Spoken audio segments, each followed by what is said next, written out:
Hello, beautiful soul, and welcome to this sacred sanctuary of ancient Celtic wisdom, designed to carry you gently into sleep while your heart receives the deepest truths of the spiritual journey. These are timeless transmissions from the mystical lands of Ireland, Scotland, and Wales, stories that have been preserved in monastery scriptoriums, hermit caves, and around fires where bards sang the old songs for over 1,000 years, now offered to you in the perfect state for receiving their most profound wisdom as you drift into the receptive realm of sleep. For centuries, the Celtic mystics understood that the most transformative spiritual insights often come not through struggle or striving, but through the gentle art of surrender and the patient recognition of what has always been present. Tonight, you'll receive these sacred stories exactly as they were meant to be absorbed effortlessly, allowing your soul to drink in their timeless wisdom while your conscious mind releases into peaceful rest. You'll discover what happened when a wise woman drew a simple circle for her garden, only to find that the universe had plans far more abundant than her modest intentions. We'll journey with a wanderer who learned that getting completely lost was the only way to find what they had been seeking all along. You'll meet a young seeker who sat by a sacred pool where an ancient salmon taught lessons about wisdom that no amount of study could ever convey. We'll walk with a Celtic mystic who discovered that the doorways between worlds exist, not in distant places, but wherever we bring complete presence to any moment, even the most ordinary ones. And you'll witness how a simple branch became an instrument of divine healing for one who learned to embody the very love she wished to share. These stories come to you across more than a millennium, polished by countless retellings in monastery halls and hermit cells, refined by generations of Celtic saints and sages who knew that spiritual truth settles deepest when received through tales that speak directly to the heart. From the mist-wrapped hills of ancient Ireland to the sacred groves of Wales, these transmissions carry the accumulated wisdom of a people who understood that the sacred and ordinary were never separate, only temporarily forgotten.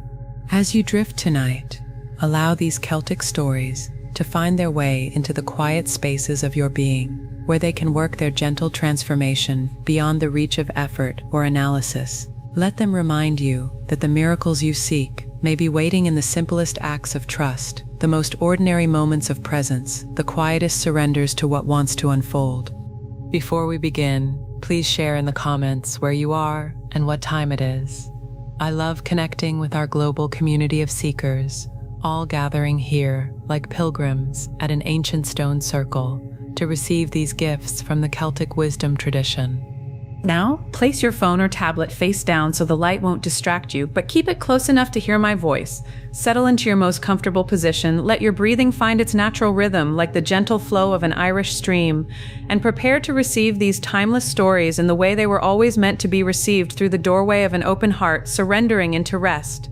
The ancient Celtic mystics await, their wisdom preserved like sacred treasures in the treasury of these timeless tales. Let's begin this journey together, allowing these stories of abundance and trust, surrender and presence to carry you gently toward the peaceful sleep where all seeking finds its home. All is well. Let the first story begin. The story of the expanding circle. Settle back now, dear listener, and let these words carry you like the gentle spring breeze that once whispered across the green hills of ancient Ireland. There's nothing you need to do but drift along with this story of abundance that transforms small beginnings into boundless blessings. Allow yourself to simply flow with the tale as it unfolds, letting sleep come naturally if it wishes, for this is the sweetest way to receive the story's deepest teachings about the mysterious ways the universe responds to our truest intentions. Allow yourself to be transported to a time when the earth itself was recognized as a willing partner in all acts of creation, and a simple garden could become a doorway to understanding the infinite generosity that surrounds us always. On the 15th day of April, in the year of our Lord 847, when the monastery bells of Glendalough still called across the valleys where Kevin had once lived as a hermit among the wild swans, when the High King Mael Secnile ruled from the hill of Tara, and the Vikings had not yet learned to sail up the river Liffey to trouble the peaceful settlements of Leinster, there lived in a small valley called Glan na Bloth, the Valley of Flowers, a wise woman named Etain, whose knowledge of herbs and healing had made her beloved throughout 3 townlands. This was the Ireland of 1300 years past, when the old wisdom lived comfortably alongside the new Christian faith, when every village had its wise woman who knew which plants healed and which harmed, who could read the signs in cloud formations and bird flight, who understood that the earth herself was alive and generous to those who approached her with respect and gratitude. The monastery at Clonmacnoise had been sending out scholars for 2 centuries, preserving knowledge from across the known world, while in places like Glan na Bloth, women like Etain preserved the older knowledge, the understanding that had grown from this very soil since time beyond memory. Etain's small round house sat on a gentle slope overlooking the river Nore as it wound through meadows carpeted with primroses and wild garlic, where ancient oaks stretched their branches over waters that had run clear since the world was young. The air in early spring carried the scent of hawthorn blossoms and the rich earthiness of soil, awakening from winter's rest, while larks sang their liquid joy from heights that seemed to touch the very vault of heaven. Smoke from her chimney rose straight and blue in the still morning air, and the sound of her spinning wheel could be heard through the open door as she worked the wool from her small flock of sheep into thread that would become cloth for the coming winter. She had lived in this place for 15 years, ever since her husband Cormac had died of a fever that came in the terrible winter when the snow lay deeper than anyone could remember, and the cold seemed to reach into the very bones of the earth itself. They had been blessed with a love that was both passionate and peaceful, a partnership that had felt like coming home to a place she had been seeking all her life, but no children had come to them, despite their prayers and their pilgrimages to holy wells, and their careful attention to all the folk wisdom about encouraging fertility. And after his death, she had accepted that her path was to be a different kind of mother, tending the needs of her community with the skills that seemed to flow through her hands like water from a sacred spring.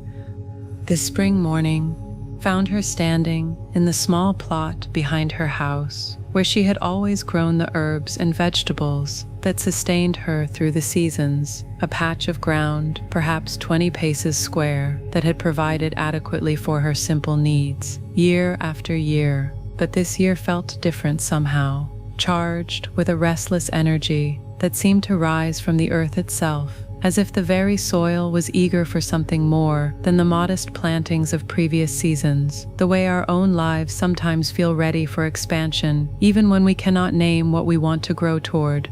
The winter had been mild, and the earth had awakened early from its rest, showing signs of life and fertility that were remarkable, even to someone who had observed the cycles of growth and dormancy for as long as Etain had. The soil was darker and richer than she had ever seen it, almost black in its fertility, and when she crumbled it between her fingers, it felt alive in a way that spoke of mysterious processes happening below the surface, roots and fungi, and countless tiny creatures, all working together in the great collaboration that turns death into life, winter into spring, seed into harvest.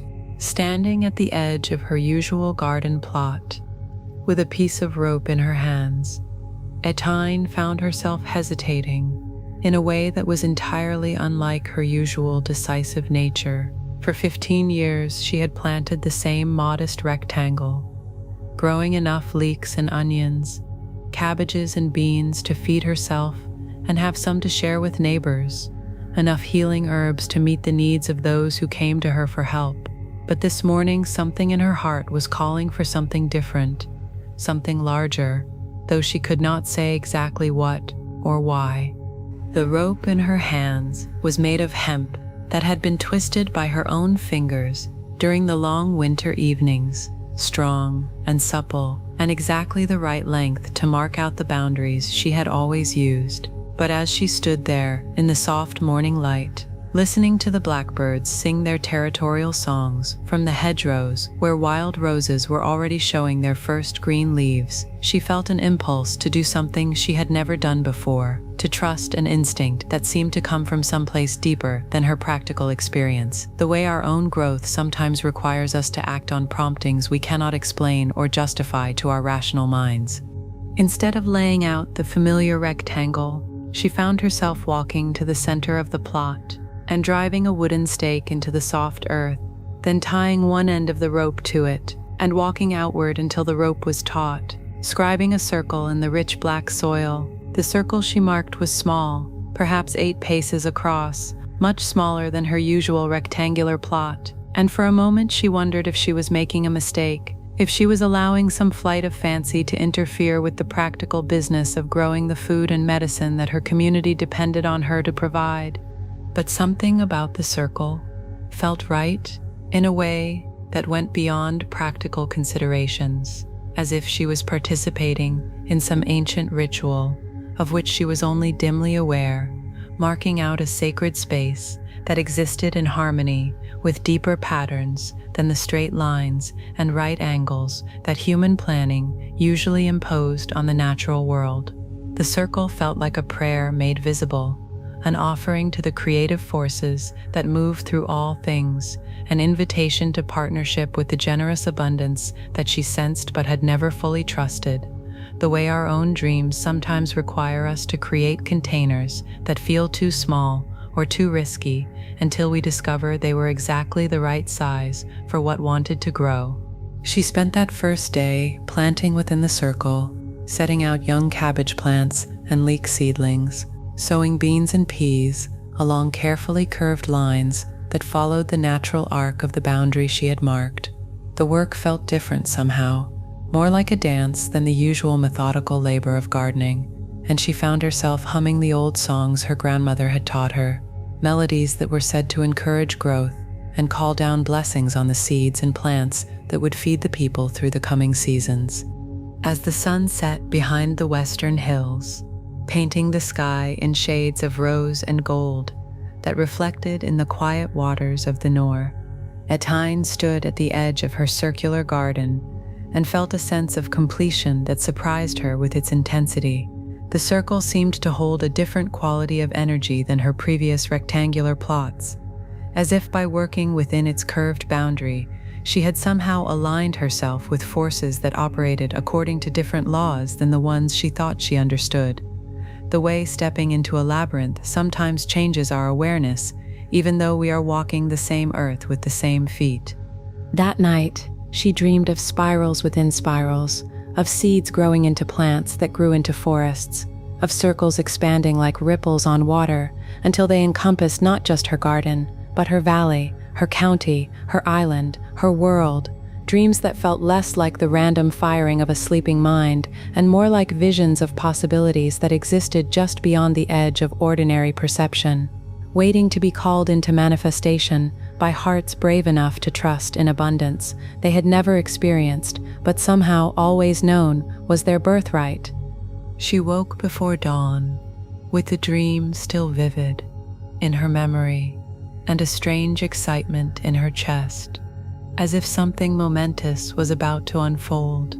The morning was clear and bright, with dew sparkling on every blade of grass, like scattered diamonds, and as she stepped outside to check on her newly planted circle, she stopped so suddenly that she nearly dropped the wooden bucket she was carrying to water the young plants. The circle had grown, not dramatically, not in any way that could not have been explained by the shifting of the rope or some error in her memory of exactly where she had marked the boundary, but unmistakably larger than it had been the evening before. The rope that she had left coiled beside the garden now barely reached from the center stake to the edge of what had become, overnight, a plot perhaps 10 paces across instead of 8. Etine stood, staring at the expanded boundary, her practical mind offering rational explanations, while something deeper recognized that she was witnessing the first manifestation of a mystery that would teach her things about abundance and trust that no amount of ordinary experience could have prepared her to understand. She walked the perimeter slowly, examining the earth that now lay within the circle but had been outside it when she went to sleep, soil that looked no different from the rest of her plot, except that it somehow felt included now, claimed by whatever force was at work in this simple garden that was apparently not quite as simple as she had supposed. The new ground within the expanded circle was perfect for planting, as rich and dark as the soil she had worked the day before, and without quite deciding to do so, she found herself preparing it with the same care she had given to the original space, raking it smooth and marking out curved rows for the additional seeds she happened to have saved from the previous harvest. Seeds she had not planned to plant, but now found she had just enough of to fill the mysterious expansion of her garden, the way life sometimes provides exactly what we need for opportunities we could never have anticipated. As she worked, neighbors began to stop by on their way to tend their own fields, and all of them commented on the unusual richness of her soil this year, the healthy green of her young plants, the sense of vitality that seemed to emanate from her circular plot, like warmth from a hearth fire. Old Ruadon, who had farmed the land across the river for more years than anyone could count, stood at her gate, shaking his grizzled head in wonder. "In all my years, Atayin, I have never seen soil so dark and rich so early in the season," he said, his voice carrying the authority of someone who had observed countless springs and could read the subtle signs that spoke of good harvests or lean years ahead. "Whatever blessings you have called down on this place, they are surely being answered in ways that make the very earth eager to provide for you." But it was young Siban, barely 16, and newly married to the blacksmith's son, who noticed what Etayin herself was trying not to acknowledge. "Forgive me for asking," she said hesitantly, "but did you not mark your garden yesterday? I could have sworn as I passed that it was smaller than this, though perhaps the morning light plays tricks with my eyes." Etayin smiled and offered her the traditional response of those who worked with mysteries beyond ordinary understanding. "The earth gives us what we need, child, in the season when we need it, and sometimes that means surprises that teach us to trust in generosity we had not dared to expect." And in saying these words, she felt the truth of them settling into her bones like warmth from summer sunshine, the way our own wisdom sometimes reveals itself to us through the words we speak to others about truths we are just beginning to understand ourselves. The next morning brought another expansion, subtle but unmistakable, and with it a recognition that she was being taught something about the relationship between human intention and natural abundance that went far beyond anything she had learned in her years of practical gardening experience. The circle was now perhaps 12 paces across, large enough to require additional plantings that she somehow had exactly the right seeds and seedlings to accommodate, as if her winter preparations had been guided by a knowledge she did not consciously possess, the way our intuition sometimes leads us to make choices that only make sense in retrospect. Day by day, the circle continued to expand, each morning revealing a boundary that had grown just beyond what had existed the evening before. And with each expansion, Etayin found herself understanding more clearly that she was witnessing a demonstration of principles that operated at levels deeper than the mechanical cause and effect that governed most human interaction with the natural world. This was abundance as a natural law, provision as a cosmic principle, the earth herself responding to human needs that were expressed not through demanding or grasping, but through trust and alignment with the generous impulses that moved through all creation, the way our own abundance often comes not through struggle, but through relaxing into the flow of what wants to be given. As the weeks passed, and the plants within the ever-expanding circle grew with a vigor that astonished everyone who saw them, Etayin began to understand that the miracle was not really the mysterious growth of the garden's boundaries, but the mysterious expansion of her own capacity to receive and trust what was being offered.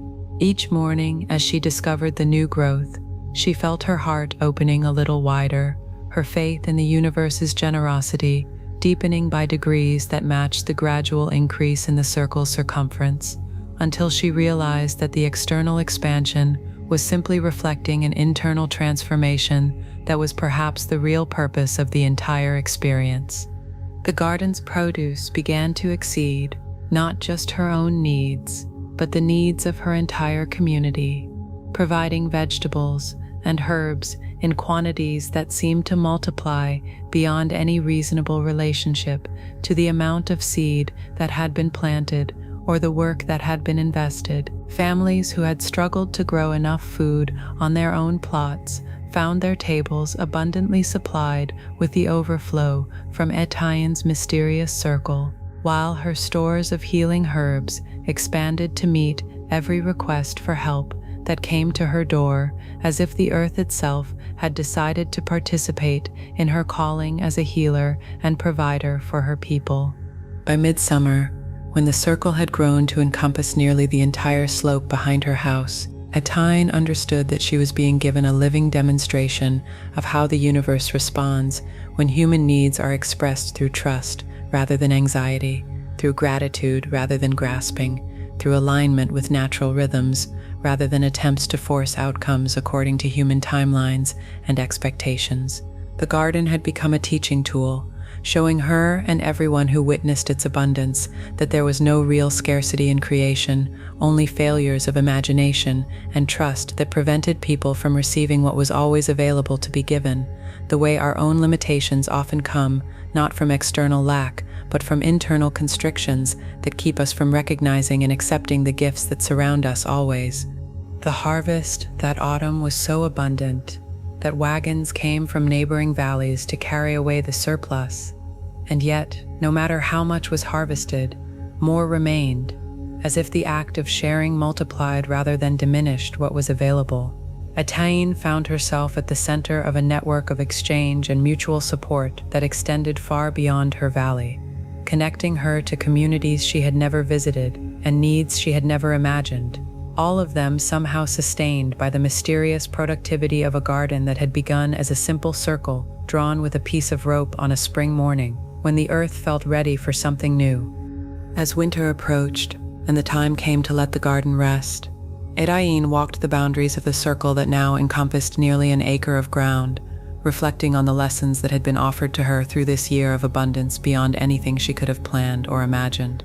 She understood now that the expansion had been teaching her about the difference between abundance and mere accumulation, between true prosperity and simple possession, showing her that real wealth came not from grasping, but from becoming a clear channel for the universe's desire to provide for all its creatures according to their genuine needs, the way our own fulfillment often comes not from getting what we want, but from discovering how much we have to give. Standing in the center of the circle, as the first snow began to fall, she felt a deep gratitude, not just for the material abundance that had blessed her community, but for the expansion of understanding that had transformed her relationship with the creative forces that moved through all things. She had learned to trust in a generosity that operated according to laws more gracious than any human economy, to align herself with rhythms of giving and receiving that created prosperity through circulation rather than accumulation, to recognize that her role was not to create abundance, but simply to provide clear and willing channels for the abundance that was always seeking expression through hearts open enough to receive it and share it in turn.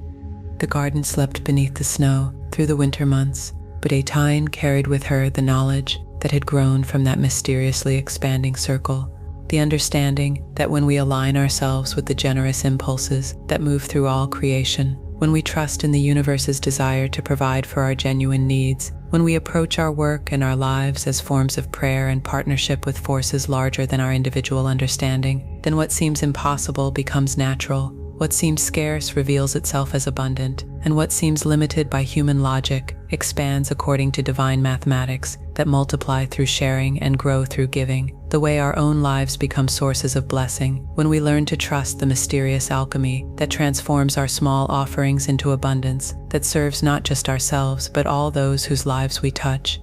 And all is well. All has always been well in the sacred economy of divine abundance, where every genuine need finds its perfect provision. Every sincere offering multiplies beyond calculation. Every act of trust opens doorways to generosity beyond imagining. The truth that lives forever in expanding circles and growing gardens, that the universe longs to give us everything we need to fulfill our deepest purpose, that scarcity is an illusion maintained only by fear and separation, that abundance is the natural state of creation, waiting to express itself through every heart, willing to trust in the endless creativity that moves through all things, expanding our capacity to receive by expanding our willingness to give, growing our sense of possibility by growing our faith in the mysterious mathematics of love, where sharing multiplies rather than divides, where giving increases rather than depletes, where the circles of blessing expand like ripples on an infinite ocean, carrying the gifts we need to exactly the places they are meant to go, in exactly the right moment, in exactly the right measure, through the perfect generosity that connects all beings in one great circulation of abundance, flowing from the inexhaustible source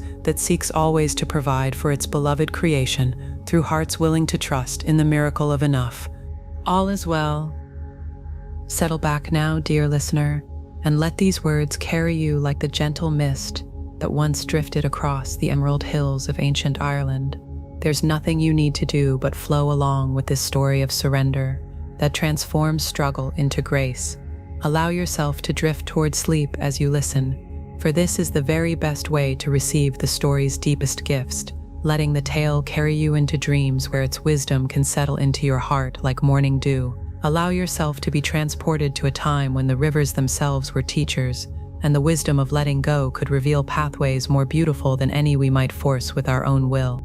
In the time when the old gods still whispered their secrets through the sacred groves, when the veil between worlds was thin as morning mist, in the green valley of Glain na Síochána, the valley of peace, where the river Oir wound its silver thread through meadows thick with purple heather and golden gorse, there lived a wanderer named Cian. This was the Ireland of 1500 years past, when druids still walked the ancient pathways and the standing stones hummed with memories older than human speech, when every stream held the voice of the other world and every tree was a doorway to deeper understanding.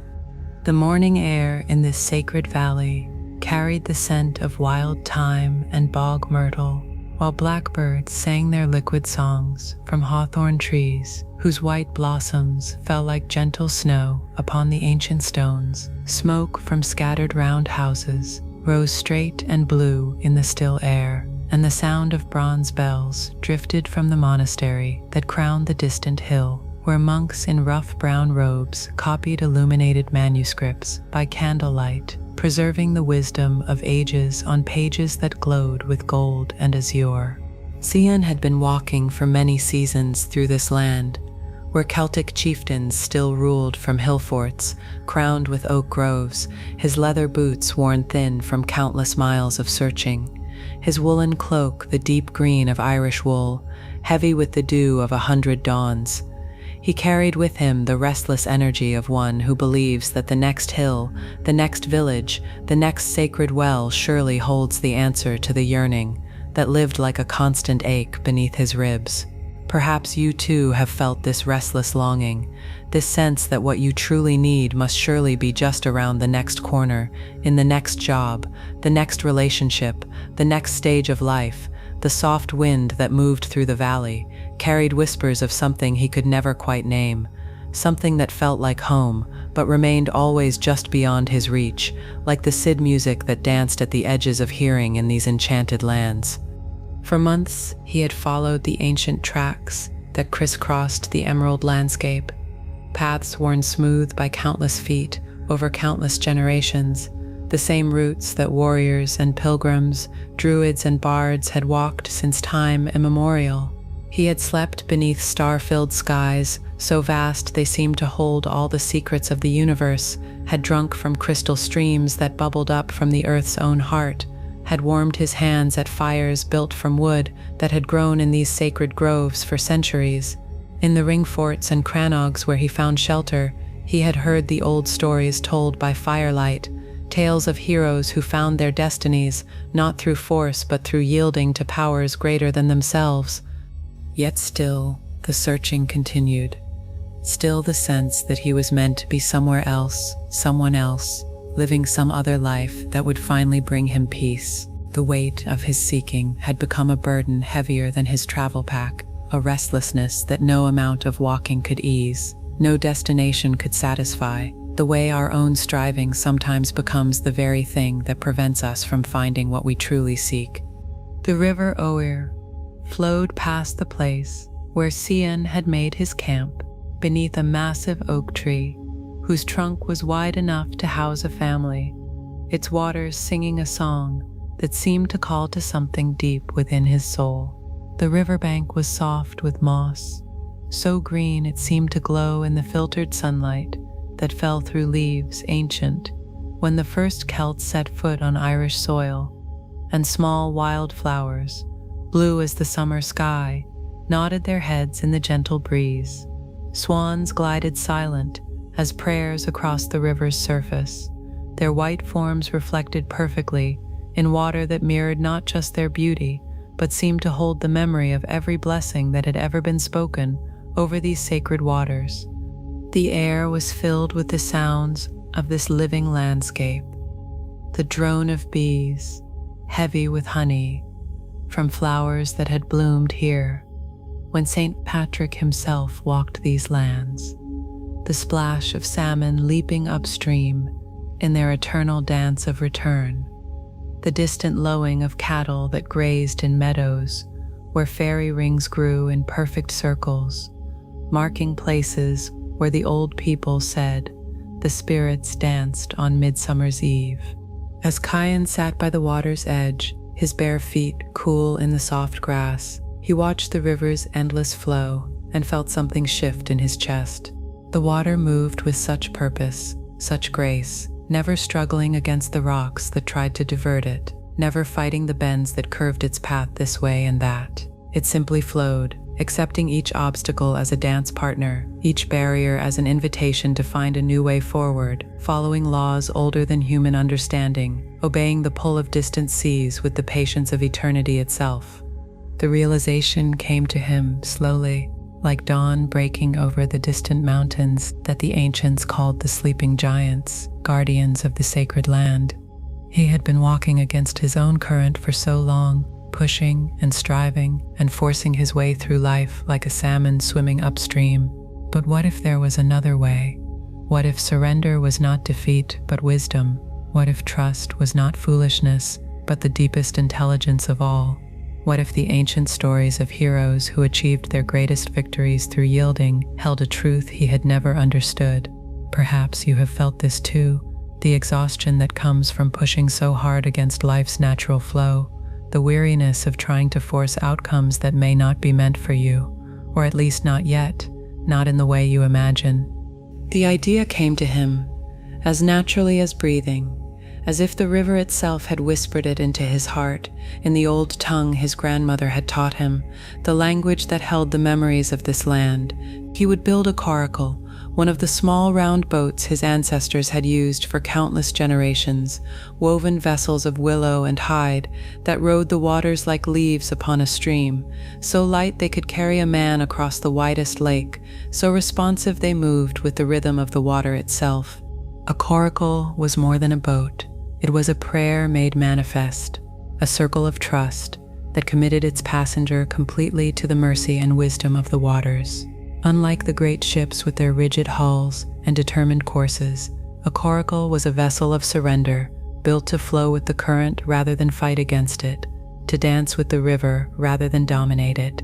The old fishermen who still plied these waters in such craft spoke of them as living things, partners in the ancient conversation between human need and natural abundance. For 3 days, he gathered the materials he would need from the generous land around him: willow branches, supple and strong, growing wild along the riverbank where they had drunk from the sacred waters for generations uncounted, leather from his own pack, oiled and waterproofed by years of weather, but also fresh hide from a deer that had given its life in the ancient way with gratitude and ceremony. Reeds from the marshy places where the river spread wide and shallow, their golden heads heavy with autumn seed, tall as a man and strong as iron when woven together. As he worked, his hands seemed to remember skills he had never learned, movements passed down through blood and bone from generations of his people, who had trusted themselves to these simple vessels. The knowledge lived in his fingers, in the way he selected each willow rod for its particular purpose, in the rhythm of his weaving that matched the rhythm of the wind through the reeds. This was the wisdom of his ancestors, the boat builders and river riders who had known that the greatest journeys were those taken in partnership with forces beyond human control. The work became a meditation, each movement deliberate and sacred. He spoke to the willow as he cut it, thanking the tree for its gift. He blessed the leather as he stretched it, honoring the deer whose life had provided protection.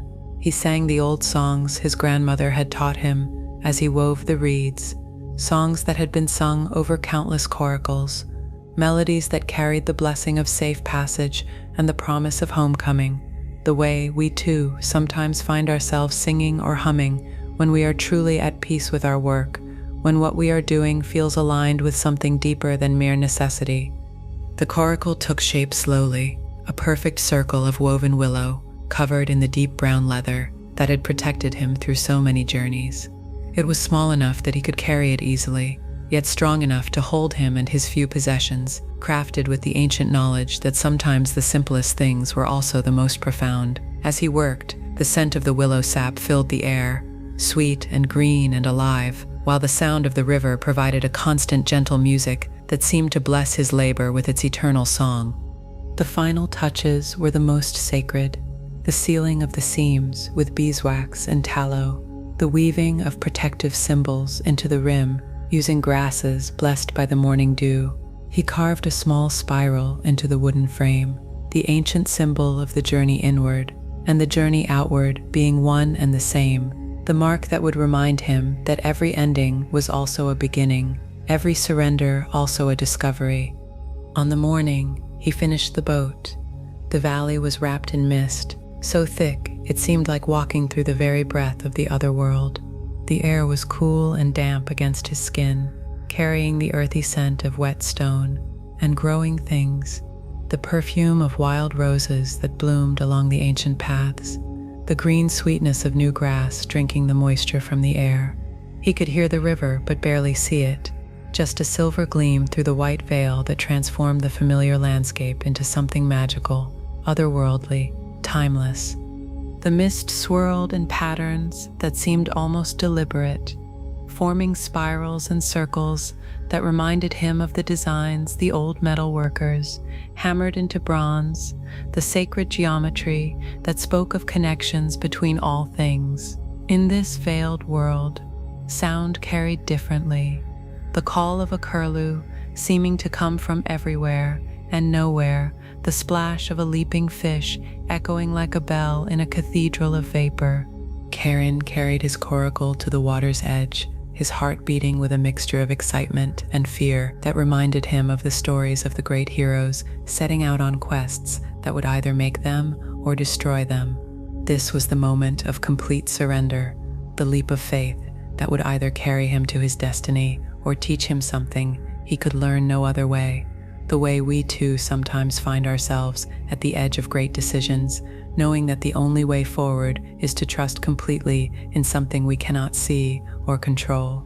The water lapped gently against the leather hull as he settled himself in the center of the small boat, his few possessions arranged around him like old friends, his walking staff laid across his knees like a bridge between his past wandering and whatever future awaited.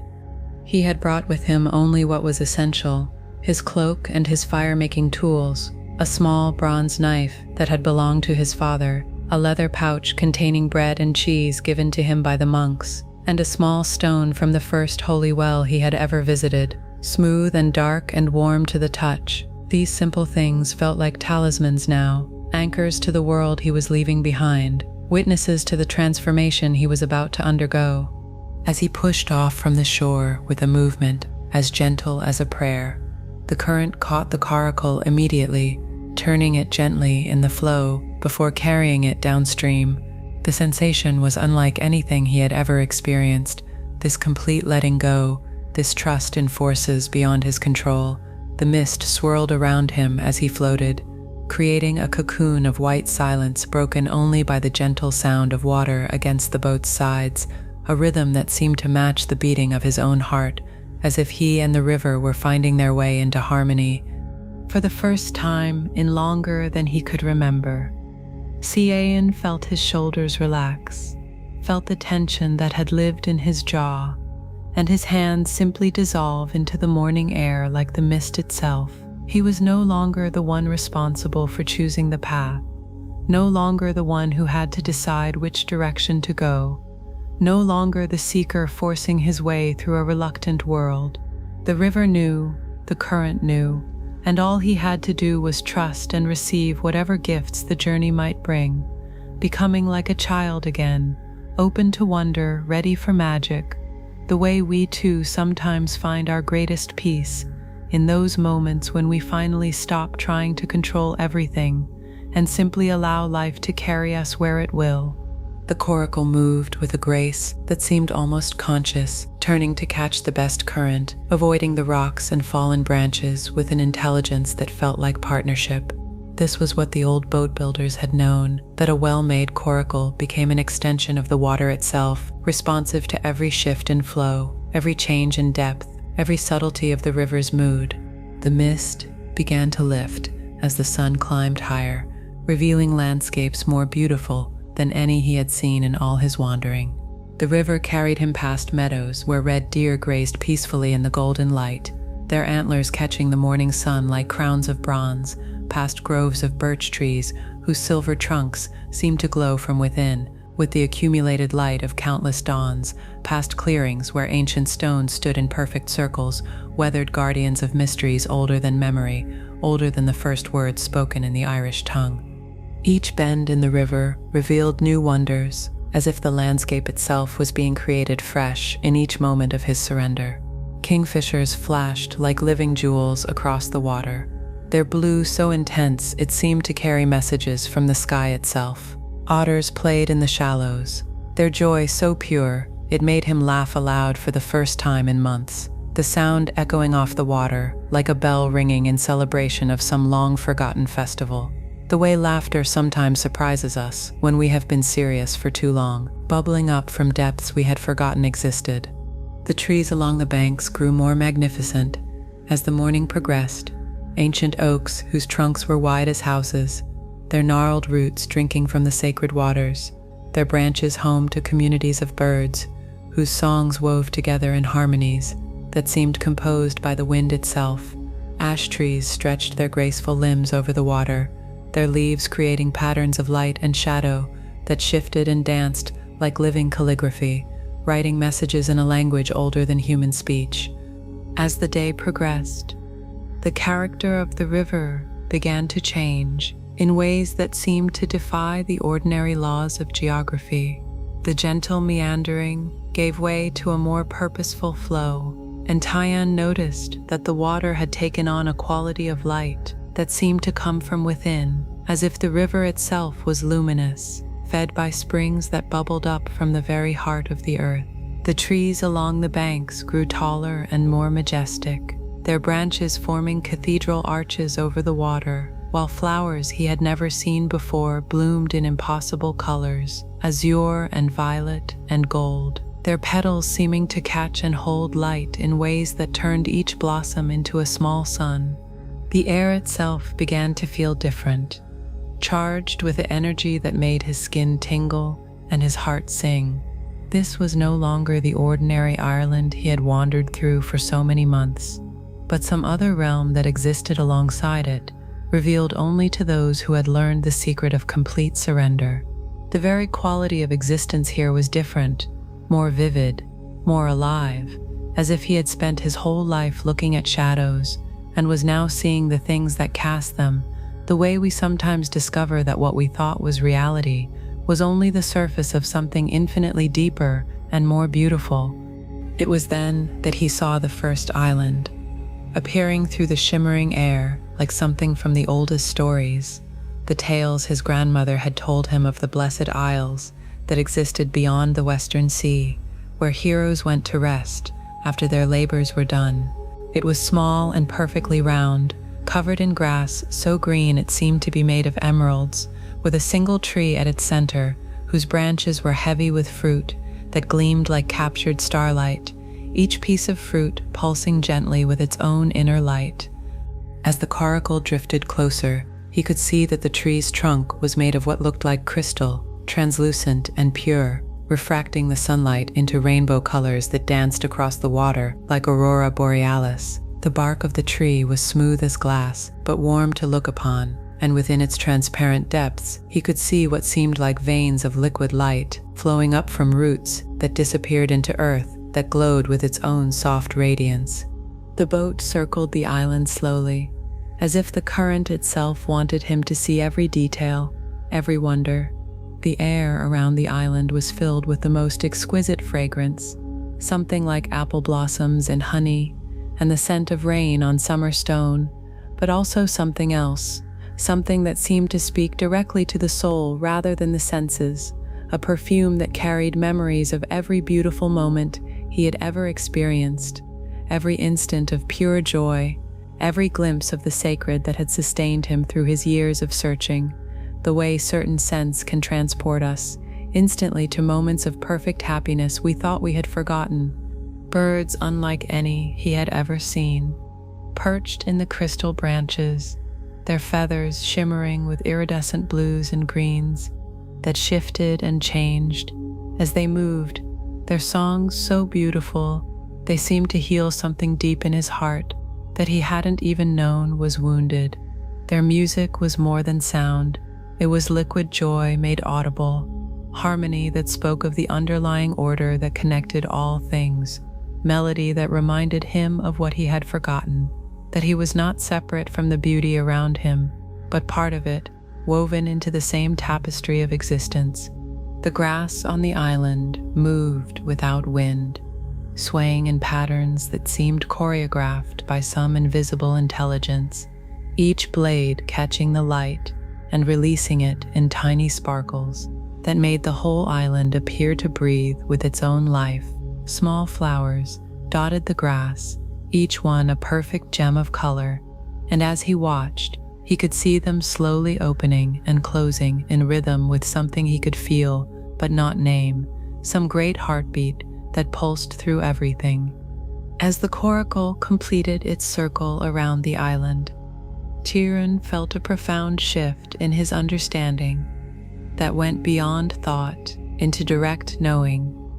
This was not just a place of beauty, but a gift that had been given to him in this moment of complete trust, a revelation that existed only for those who had learned to let go so completely that they could receive what the universe was always offering, but what could only be seen with the eyes of surrender. The island existed because he had stopped trying to force his way to it, because he had allowed the river to show him what was possible when the heart was completely open, when the will was aligned with the greater will that moved through all things, the way our own greatest gifts often come to us, not when we chase them, but when we create space for them to find us. The current carried him past the island and deeper into this enchanted realm, where the ordinary world seemed to have dissolved into pure magic, pure possibility, pure love made visible. More islands appeared, each one different, each one a perfect jewel floating on the luminous water, each one arriving at exactly the moment when his capacity to receive had opened a little wider, when his sense of wonder had deepened a little further. There was an island of white sand, where waves lapped gently against shores that seemed to be made of powdered moonlight, so pure and bright that looking at it was like seeing into the heart of peace itself. The sand sang softly where the water touched it, a crystalline chiming that seemed to be the music that the spheres made as they turned through space, the fundamental frequency of creation itself. Shells of impossible beauty lay scattered on this shore, each one a masterpiece of natural art, spiraled and chambered and colored with hues that had no names, that existed only in this realm where beauty was not decoration, but the very substance of reality. Another island was covered in flowers that chimed like silver bells when the wind touched them, creating music so lovely it made his eyes fill with tears of joy, tears that seemed to carry away every moment of sorrow he had ever experienced, every instant of despair that had driven him to wander in search of something he could not name. The flowers were tall as trees, but delicate as butterfly wings, their petals translucent and glowing, and as the breeze moved through them, they created symphonies that told stories without words, sang poems in the language of pure emotion, played melodies that awakened memories of a home he had never known, but had always been seeking, the way music sometimes touches places in us that we didn't know existed, calling us back to our deepest self. On one island, waterfalls cascaded from impossible heights, their spray creating permanent rainbows that arched over pools of water so clear they seemed like liquid diamond, so pure that looking into them was like looking into the very source of clarity itself. The water fell without making the harsh sound of ordinary waterfalls, but with a music like harps played by angels, each drop a note in an endless composition that celebrated the joy of existence, the blessing of consciousness, the gift of being able to witness such beauty. Fish swam in these pools, but they were creatures of living light, their scales catching and reflecting the rainbow colors until they seemed to be made of condensed aurora, swimming prayers that moved through the sacred water with grace beyond description. When they leaped, they left trails of stardust in the air that hung there for long moments before dissolving into the general radiance that filled everything in this blessed realm.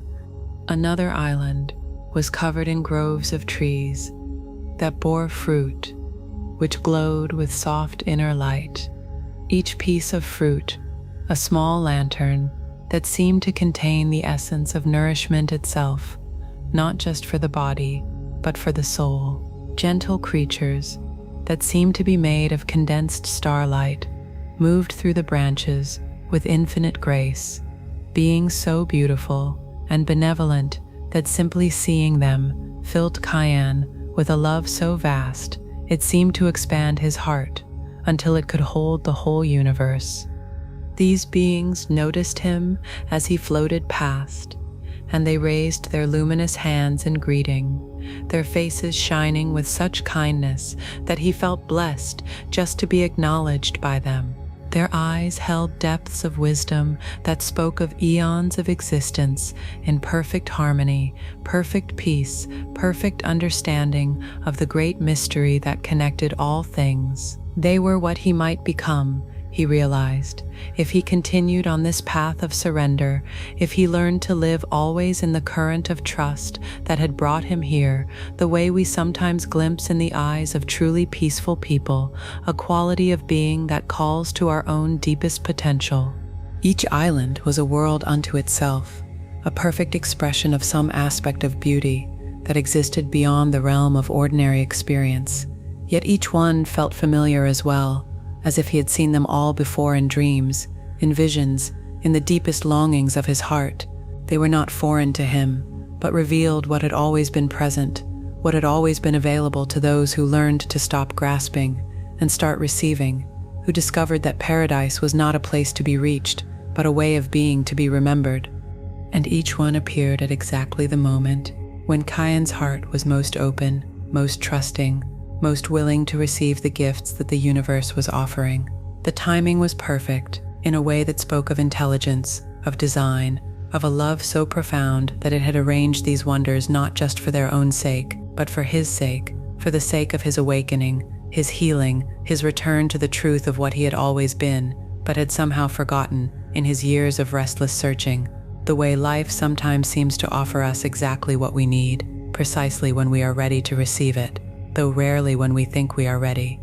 As the day moved toward evening, The quality of light on the river began to change, becoming softer, more golden, more filled with the kind of peace that comes only when the soul has found its true home. The coracle moved more slowly now, as if the journey was approaching some natural conclusion, some perfect resting place, where all seeking could finally end, where all questions could dissolve into the vast answer that was this moment, this breath, this perfect trust in the current that had brought him so far from where he had started, and yet so close to where he had always been. The trees along the banks began to glow with their own light. Now, not the harsh illumination of fire, but the gentle radiance that comes from within, the light of beings who have found their purpose and are living it completely.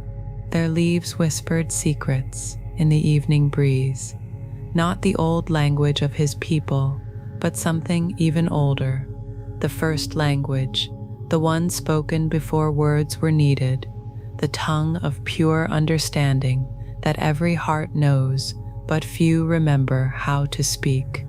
Stars began to appear in the darkening sky, but they were different from the stars he had known in the ordinary world.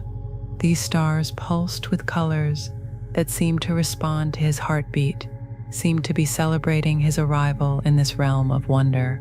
They formed patterns that told stories of other wanderers who had found their way here, other souls who had learned the secret of the coracle, the mystery of surrender that transformed struggle into dance, effort into ease, seeking into finding. The final island appeared as the sun was setting, painting the sky in shades of rose and amber and deep purple that seemed to be mixed with liquid love, colors so beautiful they made the very air seem sacred.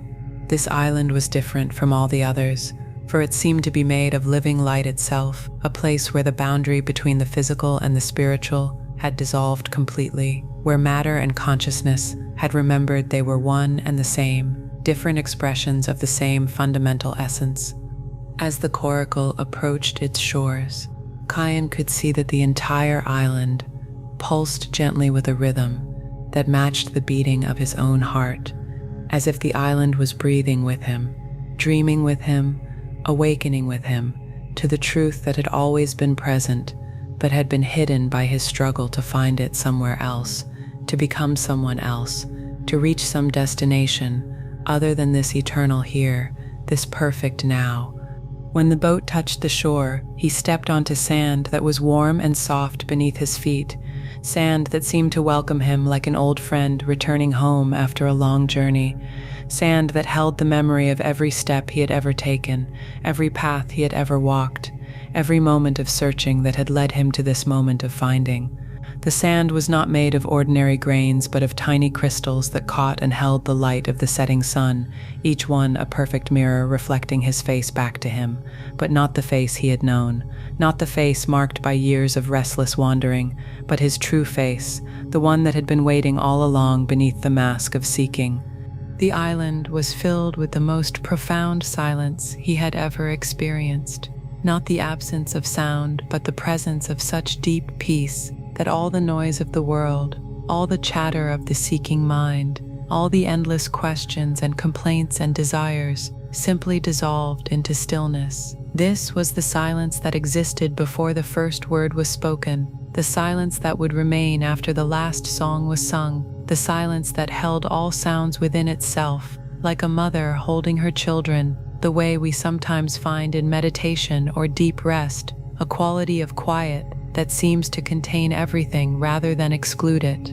At the center of the island stood a simple stone seat, worn smooth by countless years of wind and weather, but also by something else, by the countless souls who had sat there before him, who had made this same journey from restlessness to rest, from seeking to finding, from the illusion of separation to the truth of unity.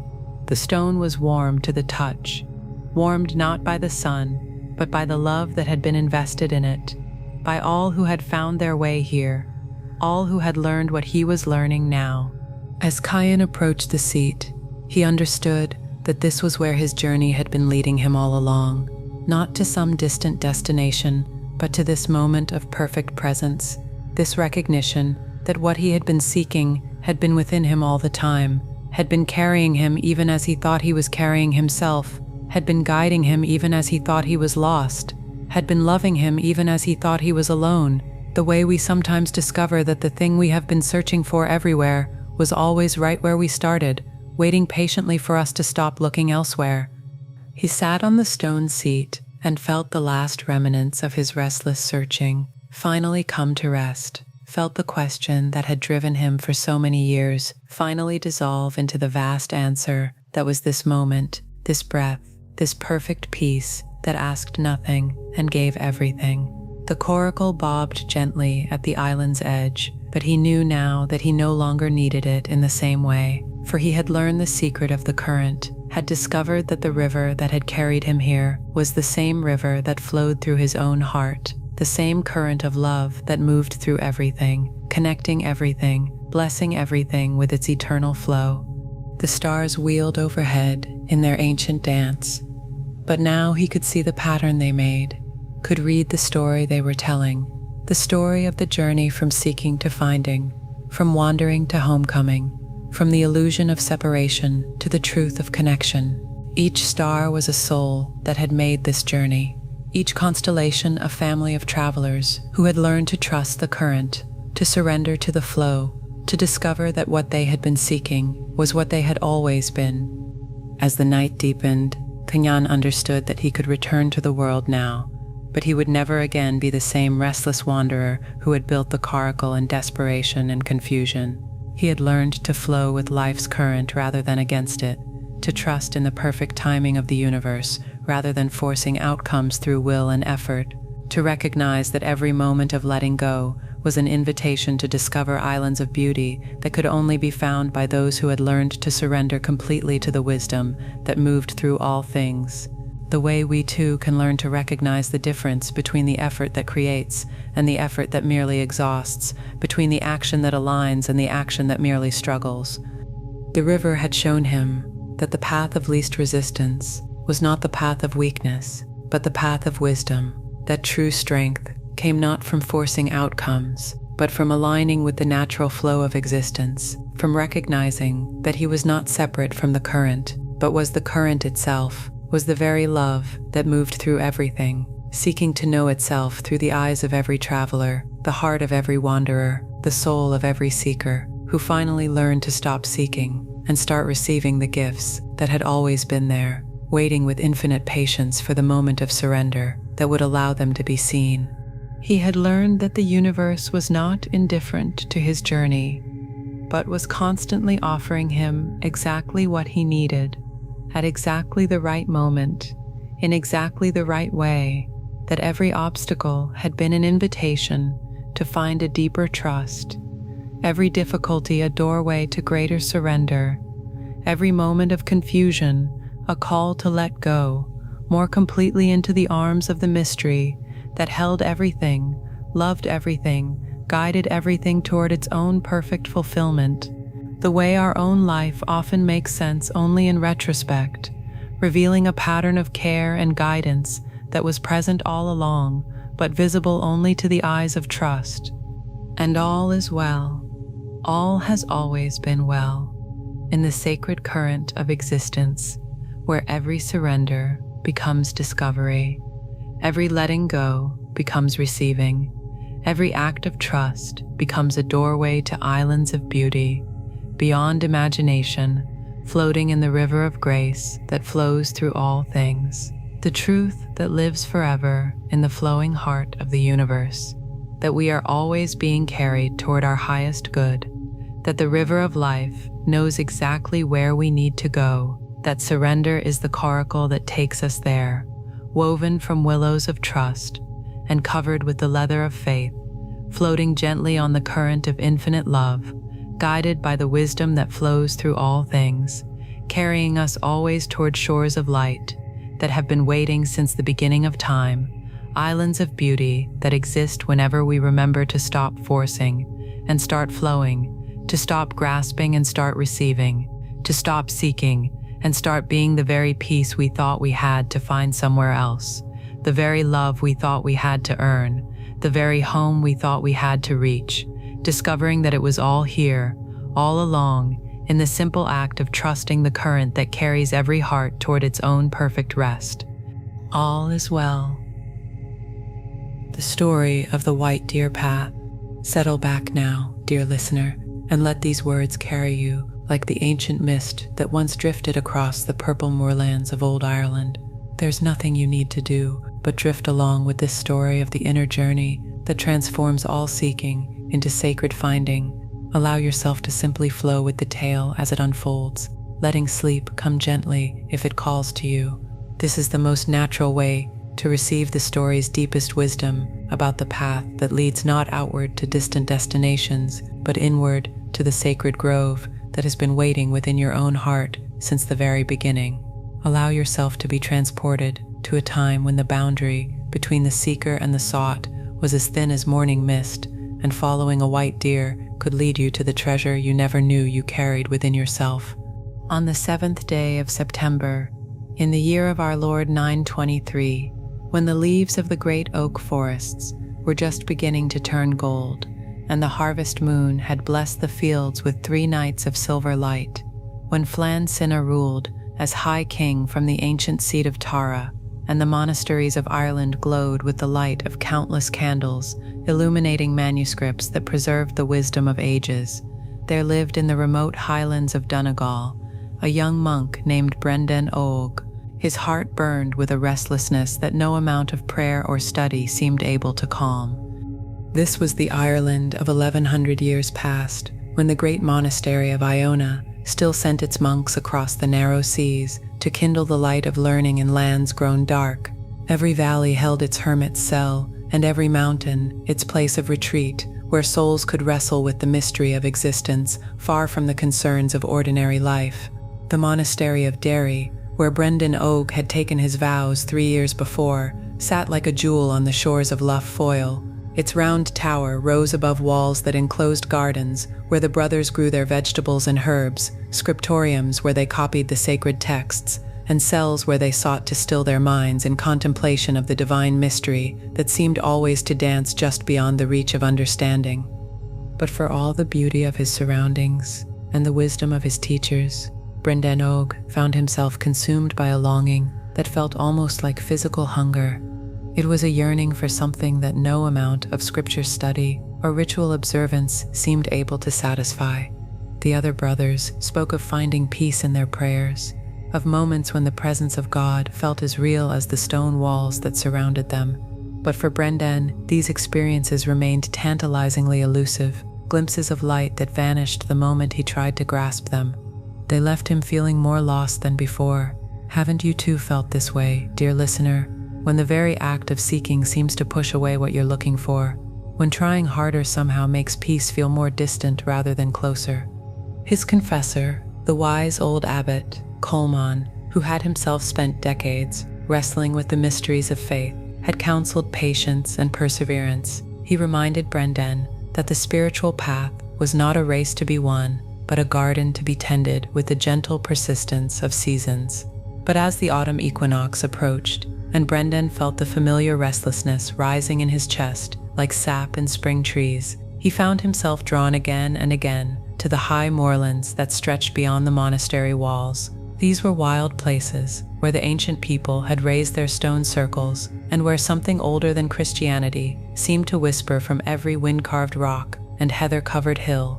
On this particular morning, as the bell for lauds echoed across the valley and his brothers filed into the chapel for the first prayers of the day, Brendan found himself standing at the monastery gate. His woolen cloak was pulled tight against the chill, and his heart was pulled toward the mist-shrouded hills by an impulse stronger than his sense of duty or propriety. Perhaps you too have felt this call, this sudden knowing that you must step outside the familiar boundaries of your life and follow something that speaks to you in a language older than words, even when logic tells you to stay where it's safe and sensible.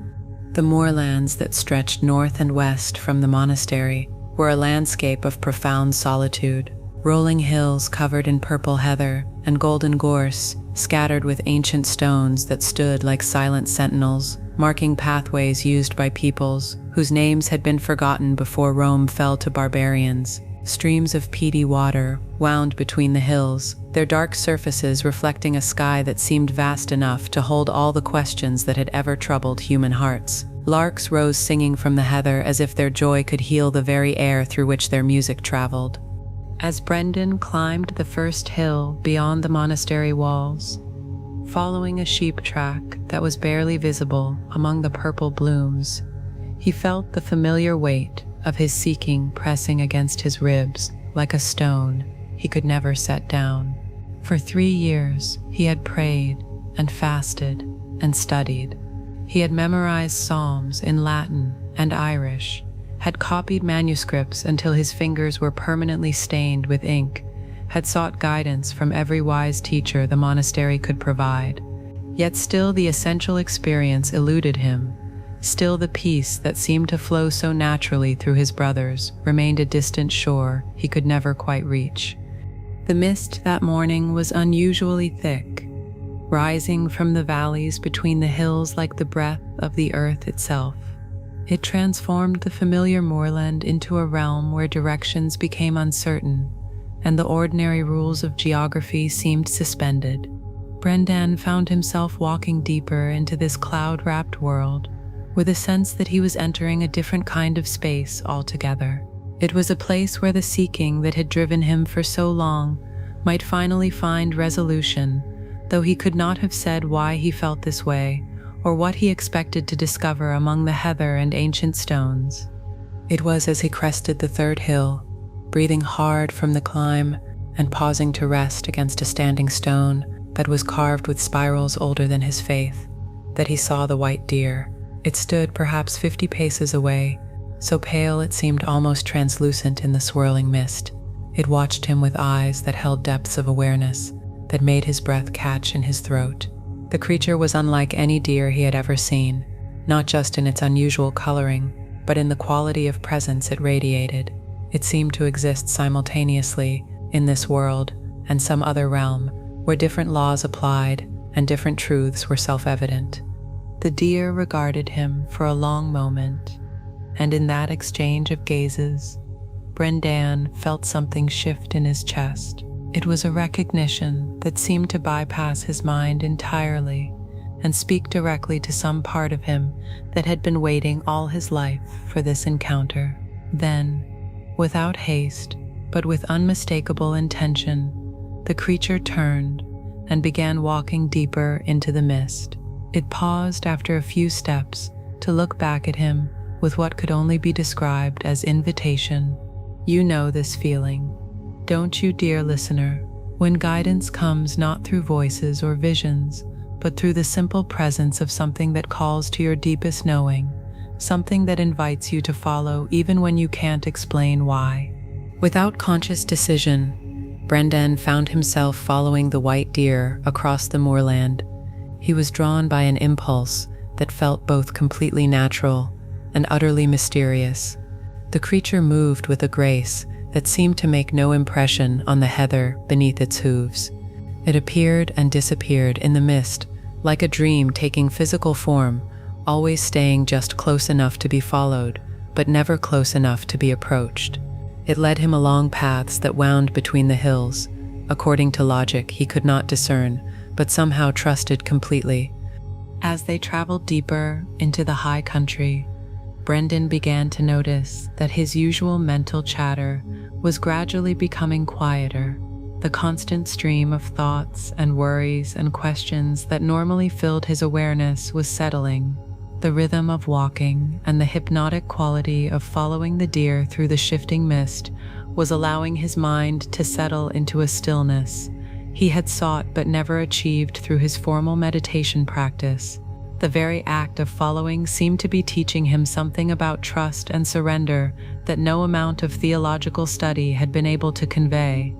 The white deer led him across streams that sang ancient songs as they flowed toward distant valleys. They passed stone circles where the mist swirled in patterns that seemed almost deliberately choreographed, through groves of mountain ash whose red berries glowed like tiny flames in the gray air. Each landmark felt charged with significance, The entire landscape seemed to be participating in some kind of teaching that was being offered through the simple act of walking, of following, of allowing himself to be led toward a destination he could not name, but somehow recognized as the place he had been seeking all along.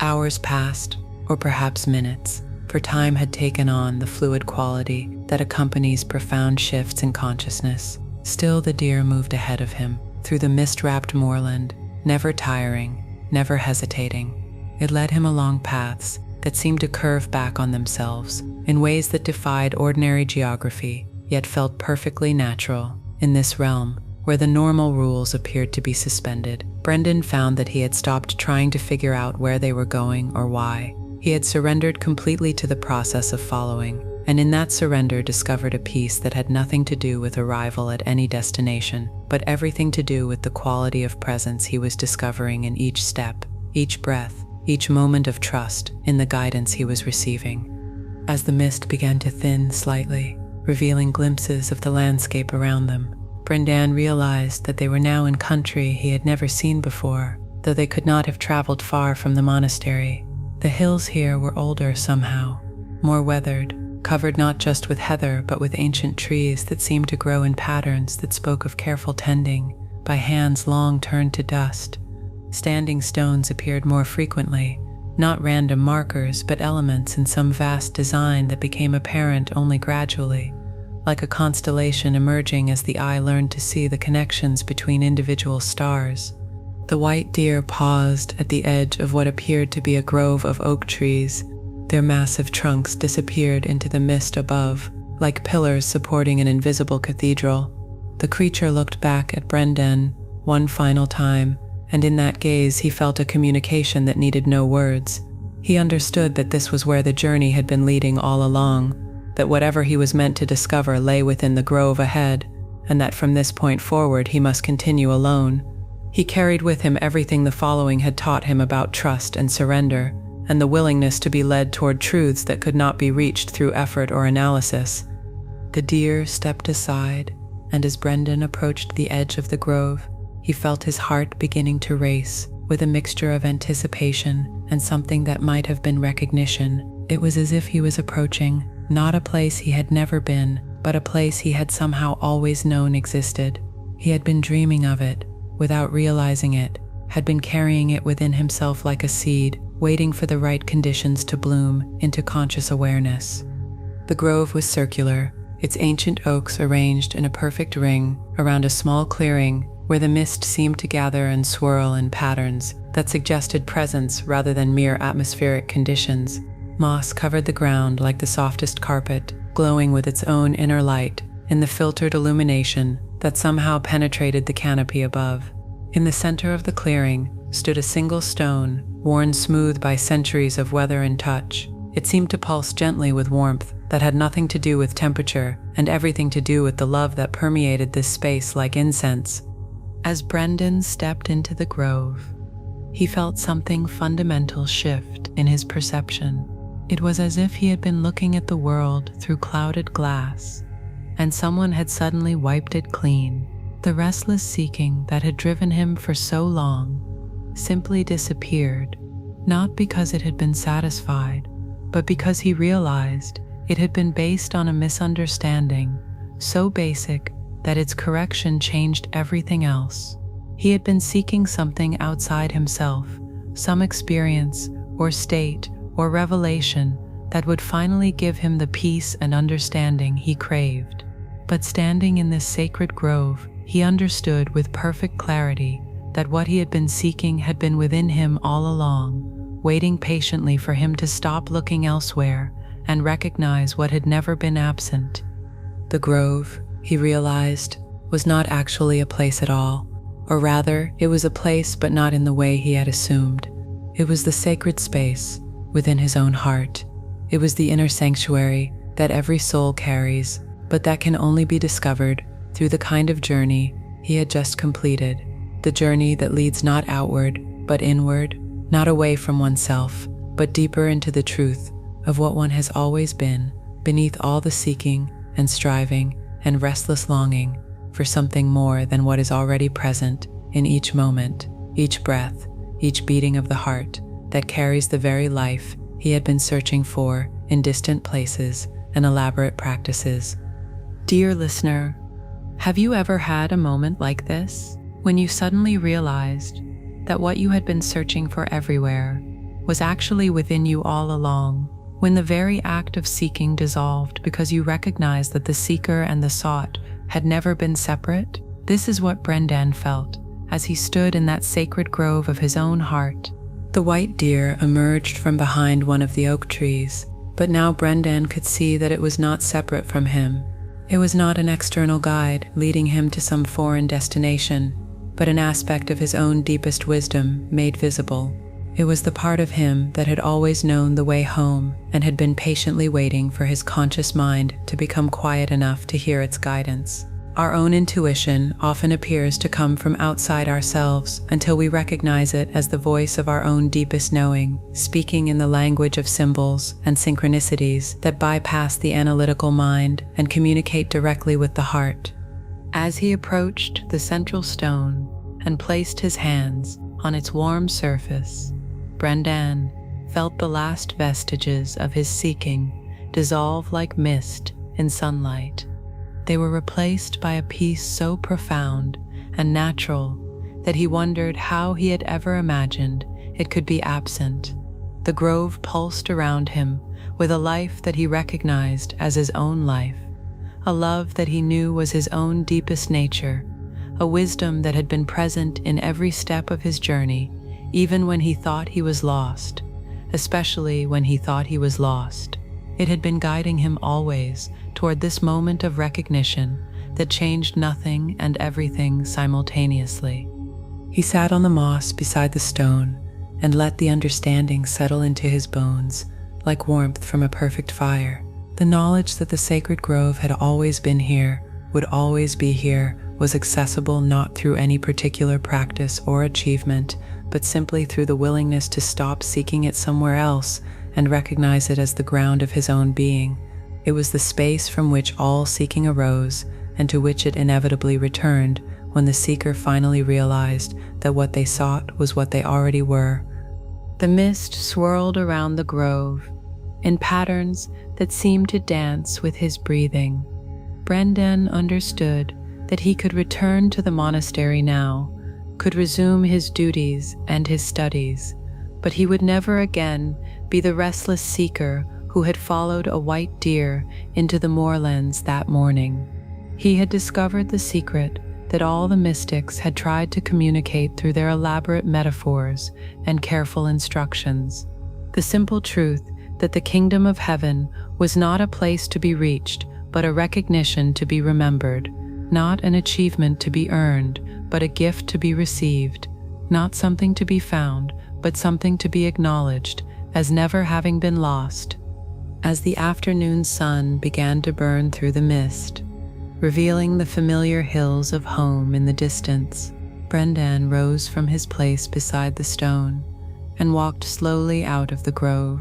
He carried with him the peace that had been his birthright all along, the understanding that every step of his seeking had been necessary not to find what was missing, but to recognize what had always been present, not to become something he wasn't, but to remember what he had always been beneath all the layers of seeking and striving and spiritual ambition that had covered his true nature like clouds covering the sun. The white deer was nowhere to be seen as he made his way back across the moorlands toward the monastery, but he knew it was not gone, had never been separate from him, would appear again whenever he needed reminding that the path home was always available, always beginning exactly where he stood, always leading not to some distant destination, but to the sacred grove within his own heart, where all seeking ended and all peace began, where the seeker and the sought revealed themselves to have been one from the very beginning, where the journey that seemed to take him far from home had actually been the most direct route to discovering that he had never left the place he belonged. Walking down the familiar hills, as the evening stars began to appear in the clearing sky, Brendan felt a gratitude so vast it seemed to encompass not just his own transformation, but the transformation of every seeker who who had ever followed the white deer of their own deepest wisdom into the mist of not knowing, only to discover that what they had been seeking them with equal intensity, waiting with infinite patience for the moment when the seeking would exhaust itself and the finding could finally be recognized as what had been present all along, hidden not by distance or difficulty, but by the very seeking that made it seem absent. And all is well.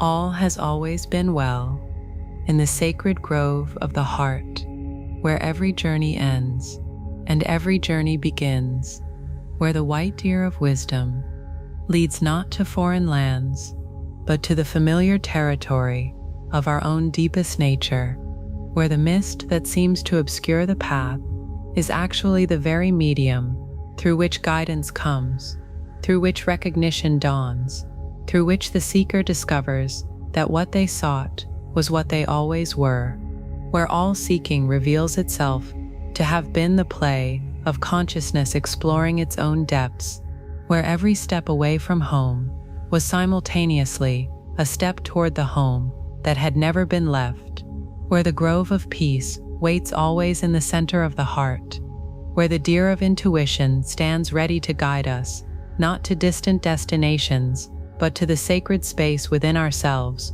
where all questions find their rest in the vast answer that is the simple fact of our own existence, our own awareness, our own unshakable being that needs nothing, seeks nothing, lacks nothing, because it is the very source from which all seeking arises and to which all seeking returns when the journey reveals itself to have been a circle, a coming home to what we never left, a recognition of the treasure we never lost, the peace we never lacked, the love we have always been. All is well. The story of the 7 valleys of understanding. Settle back now, dear listener, and let these words carry you like the gentle mountain wind that once whispered through the sacred valleys of ancient Wales. There's nothing you need to do but drift along with this story of awakening that transforms the journey of seeking into the recognition of being. Allow yourself to simply flow with the tale as it unfolds, letting sleep come naturally if it calls to you, for this is the most peaceful way to receive the story's deepest teachings about the stages of understanding that lead not to becoming something new, but to remembering what you have always been. Allow yourself to be transported to a time when the mountains themselves were teachers, and 7 valleys could hold all the wisdom needed to transform a restless seeker into one who knows their own completeness. On the 21st day of October, in the year of our Lord 1034, when the first snows dusted the peaks of Snowdonia, and the oak leaves fell like golden coins on the paths where ancient druids once walked, when Gruffydd ap Llywelyn ruled the kingdoms of Wales from his court at Machynlleth, and the monasteries of Bardsey Island glowed with candlelight that had burned continuously since the time of the Celtic saints, there set out from the village of Bedgelert a wanderer named Ceridwen, whose heart carried a restlessness that had grown too heavy for any single place to hold. This was the Wales of 1,000 years past, when the old stories still lived in every valley, and the names of places carried the memory of gods and heroes whose deeds had shaped the very landscape, when every mountain held its hermit's cave, and every hidden valley its circle of standing stones, where the ancestors had gathered to commune with mysteries that predated the written word. The village where Ceridwen had spent her 30 years sat in the shadow of Mount Snowdon, whose Welsh name, Yrwydfa, meant the burial place, for legend said the giant Rhitagar lay sleeping beneath its stone crown, dreaming the dreams that created weather and seasons and the slow turning of the world. Ceridwen had been born to parents who worked the thin soil of the mountain slopes, growing barley and oats in fields carved from the hillsides by generations of patient labor, tending sheep whose wool would be woven into the thick cloaks that kept mountain folk warm through winters, when the snow lay deep enough to bury the stone walls that marked the boundaries between holdings. She had learned the old songs from her grandmother, melodies that carried the wisdom of her people like streams carrying water from the high places to the valleys below. But despite the richness of her heritage and the love of her family, She had always felt as though something essential was missing, as though she was living only the surface of a life whose depths remained unexplored, the way our own existence sometimes feels incomplete even when we are surrounded by all the things we thought would make us happy. For 3 years now, since the death of her parents in the fever that swept through the valley like a wild wind, leaving her alone with questions that had no answers and longings that had no names, Caradwen had felt the pull of the mountains growing stronger, as if the peaks themselves were calling her to undertake a journey that would either destroy her with its difficulty or transform her in ways she could not imagine. The village wise woman, old Blodo Wed, who had helped birth half the children in 3 valleys, and had seen enough of life to know when someone was being called to a path that led beyond the ordinary boundaries of existence, had spoken to her of the 7 valleys that lay hidden in the heart of the mountains, valleys that appeared only to those whose need for understanding had grown greater than their need for safety. "There are places," Blodued had said, as they sat by her fire on the night before Samhain, when the veil between worlds grew thin and truths could be spoken that would sound like madness at any other time, where the mountains teach what no human teacher can convey, where each valley holds a lesson that must be learned before the next will reveal itself, where a seeker can discover not what they lack, but what they have always possessed without knowing it. But such a journey is not undertaken lightly, child, for it demands the willingness to release everything you think you know about yourself in order to discover what you truly are. And so on, this autumn morning, with the mist rising from the valleys, like prayers made visible, and the first frost painting the bracken silver, Caradwen shouldered her pack containing only the most essential supplies, and set her feet on the ancient track that led up into the high country, following paths that were old when the Romans built their roads, trails that wound between standing stones, and sacred groves where the Cymri had walked for centuries uncounted, seeking in the mountains the wisdom that could only be found by those willing to climb beyond the comfortable valleys of ordinary understanding. The first valley revealed itself as the mist began to lift, a gentle depression between 2 rounded hills, where a stream wandered through meadows still green despite the approaching winter, where rowan trees heavy with red berries created a canopy of protection over a landscape that seemed designed for rest and contemplation. As Caradwen descended into this peaceful place, she felt the urgency that had driven her from the village beginning to soften, replaced by a rhythm that matched the meandering of the stream and the unhurried browsing of the few sheep that grazed among the fading wildflowers. The way our own rushing sometimes slows when we finally allow ourselves to move at the pace that serves our deepest needs rather than our surface anxieties. Here, in this first valley, which she would later understand was the Valley of Patience, Caradwen discovered that her lifelong habit of rushing toward answers and forcing outcomes was itself the primary obstacle to the understanding she sought.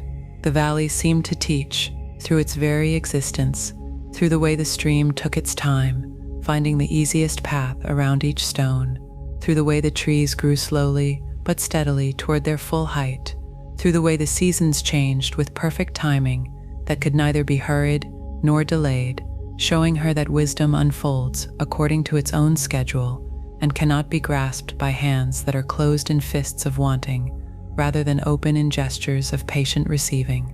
She spent 7 days in that first valley, learning to sit by the stream without fidgeting, to watch the clouds form and dissolve without trying to predict the weather, to tend her small campfire without constantly adding wood or poking at the flames, discovering that patience was not passive waiting, but active trust in processes larger than her individual will. The way our own growth often happens, not through forcing change, but through creating space for change to occur naturally, in its own time, according to wisdom that operates beyond the reach of personal urgency. The path to the second valley appeared only when her restlessness had completely dissolved into the deeper rhythm of the place, revealed as a narrow track that climbed steeply between walls of gray stone toward peaks that seemed to scrape the belly of the sky. The valley of courage that opened before her was utterly different from the gentle landscape she had left behind, a harsh amphitheater of bare rock and windswept heights where every step required careful attention and every decision carried the potential for serious consequences, where the very landscape seemed designed to test the strength of her commitment to the journey she had begun. Here Cerdwen learned that true courage was not the absence of fear, but the willingness to act wisely in fear's presence, to continue climbing even when the path disappeared into mist, to trust her footing even when she could not see what lay ahead, to make the next necessary move even when her heart was beating so hard it seemed to echo off the stone walls that surrounded her. The valley taught her to distinguish between the courage that came from recklessness and the courage that arose from deep trust in her own capacity to respond to whatever challenges presented themselves. The way our own bravery often emerges, not from feeling fearless, but from discovering that we can act with wisdom and care, even when we are afraid.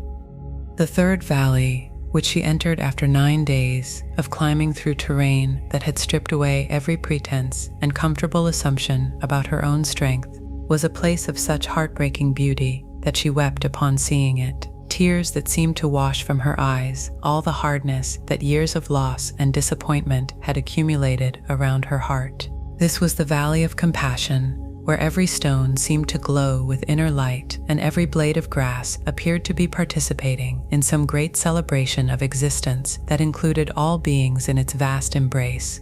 Here, surrounded by a tenderness that seemed to emanate from the very earth itself, Cerdwen discovered that compassion was not an emotion to be cultivated, but a recognition to be uncovered, the natural response of a heart that had remembered its connection to all life, that had dissolved the artificial boundaries that made suffering seem personal rather than universal, that had learned to see in every being's struggle the same seeking that had driven her into these mountains. The valley taught her to extend to herself the same gentle understanding she would offer to a beloved friend, to recognize that her own imperfections and uncertainties were not flaws to be hidden, but expressions of the universal human condition that connected her to every other seeker who had ever walked these paths. The way our own healing often begins when we stop judging ourselves so harshly and start treating our struggles with the kindness we would naturally offer to others.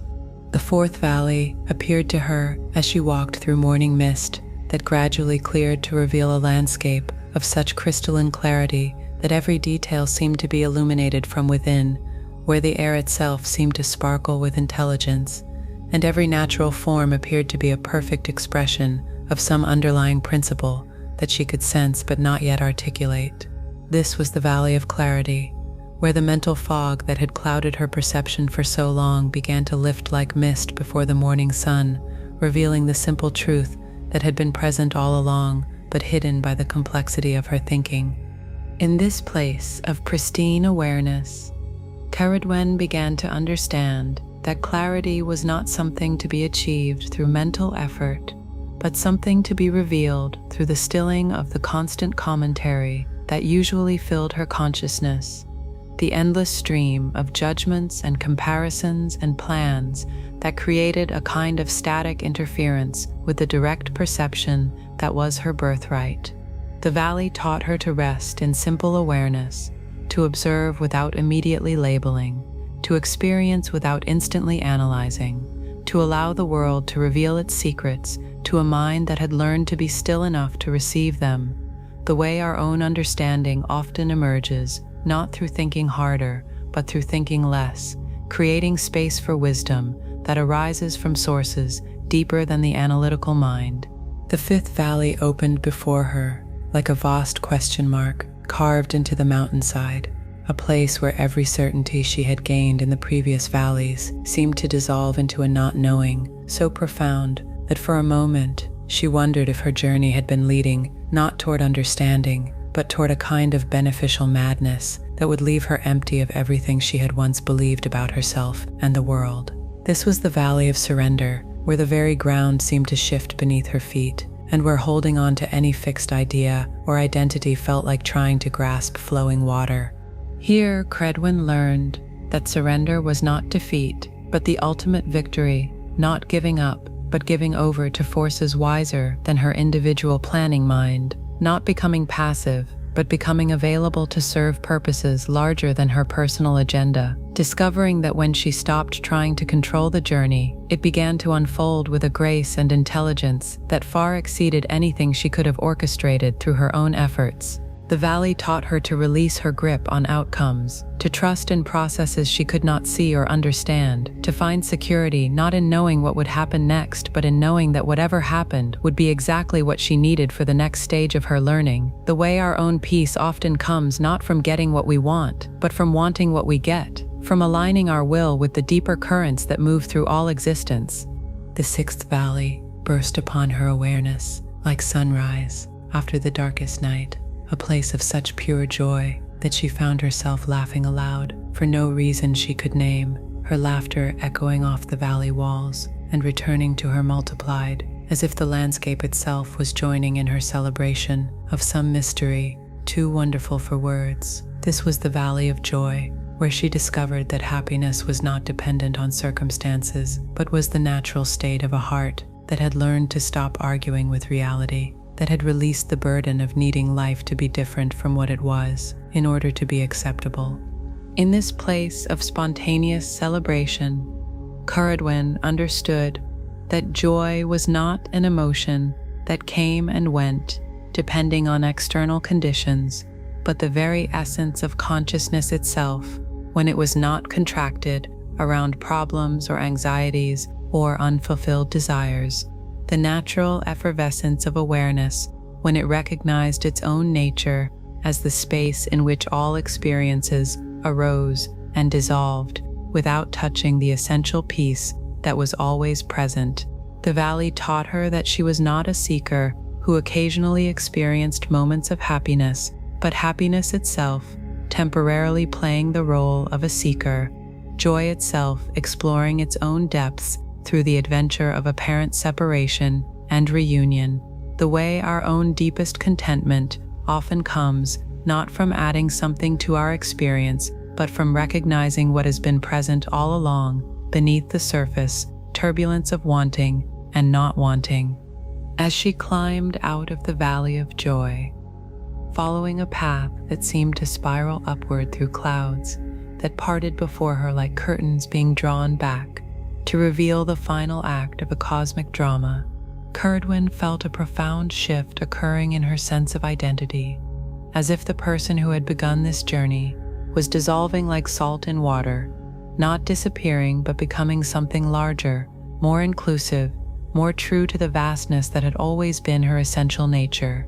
The seventh valley that opened before her was not really a valley at all, she realized, but a vast panorama that seemed to encompass all the previous valleys and the mountains between them, a perspective from which she could see the entire journey as a single movement of awakening that had led not to a new destination, but to a new way of seeing the territory she had always occupied.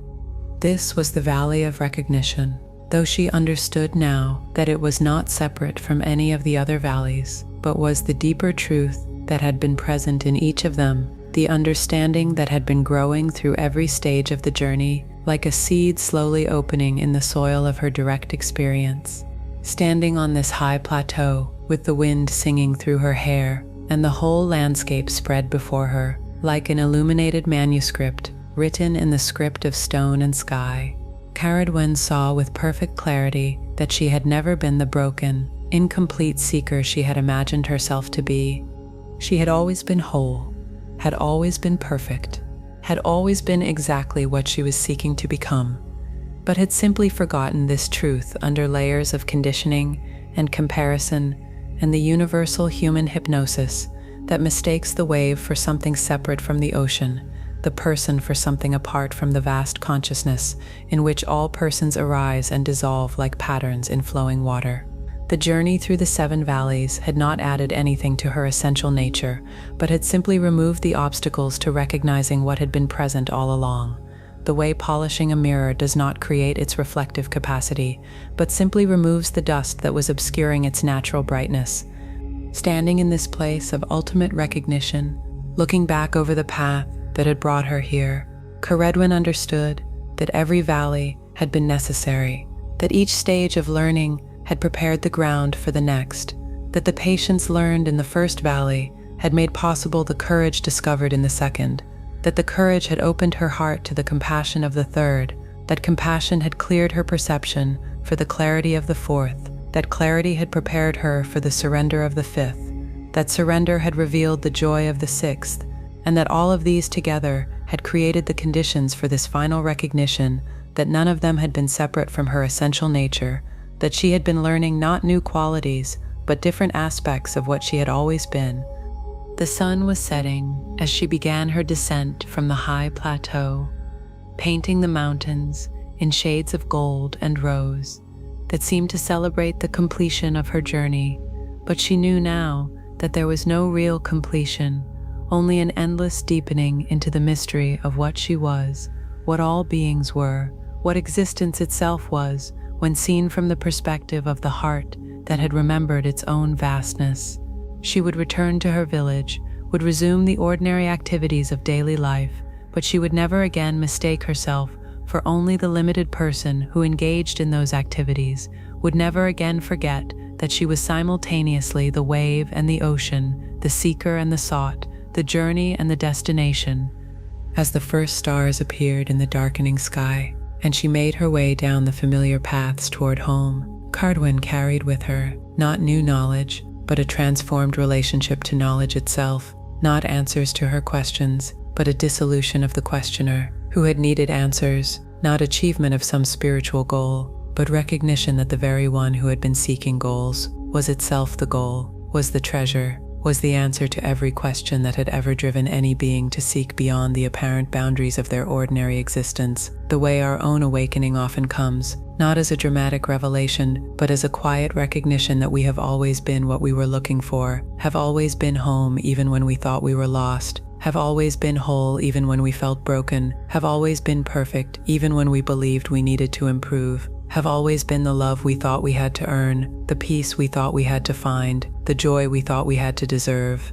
And all is well, all has always been well. In the 7 valleys of understanding, where every seeker discovers they were never really seeking anything other than their own true nature, where every journey leads not away from home, but deeper into the recognition of what home actually is, where every valley teaches not a new lesson but a new facet of the one understanding that encompasses all understanding, the simple truth that consciousness is whole, that awareness is complete, that what we are is already perfect, that the seeker and the sought are one, that the journey and the destination are the same, that the valleys of learning exist within the vast valley of being that has no beginning and no end, no inside and no outside, no lack and no need for improvement, only the endless celebration of existence knowing itself through every form it takes, every path it walks, every valley it discovers in the geography of its own infinite nature, where all seeking ends and all being begins, where all questions dissolve into the vast answer that is the simple fact of what we are, have always been,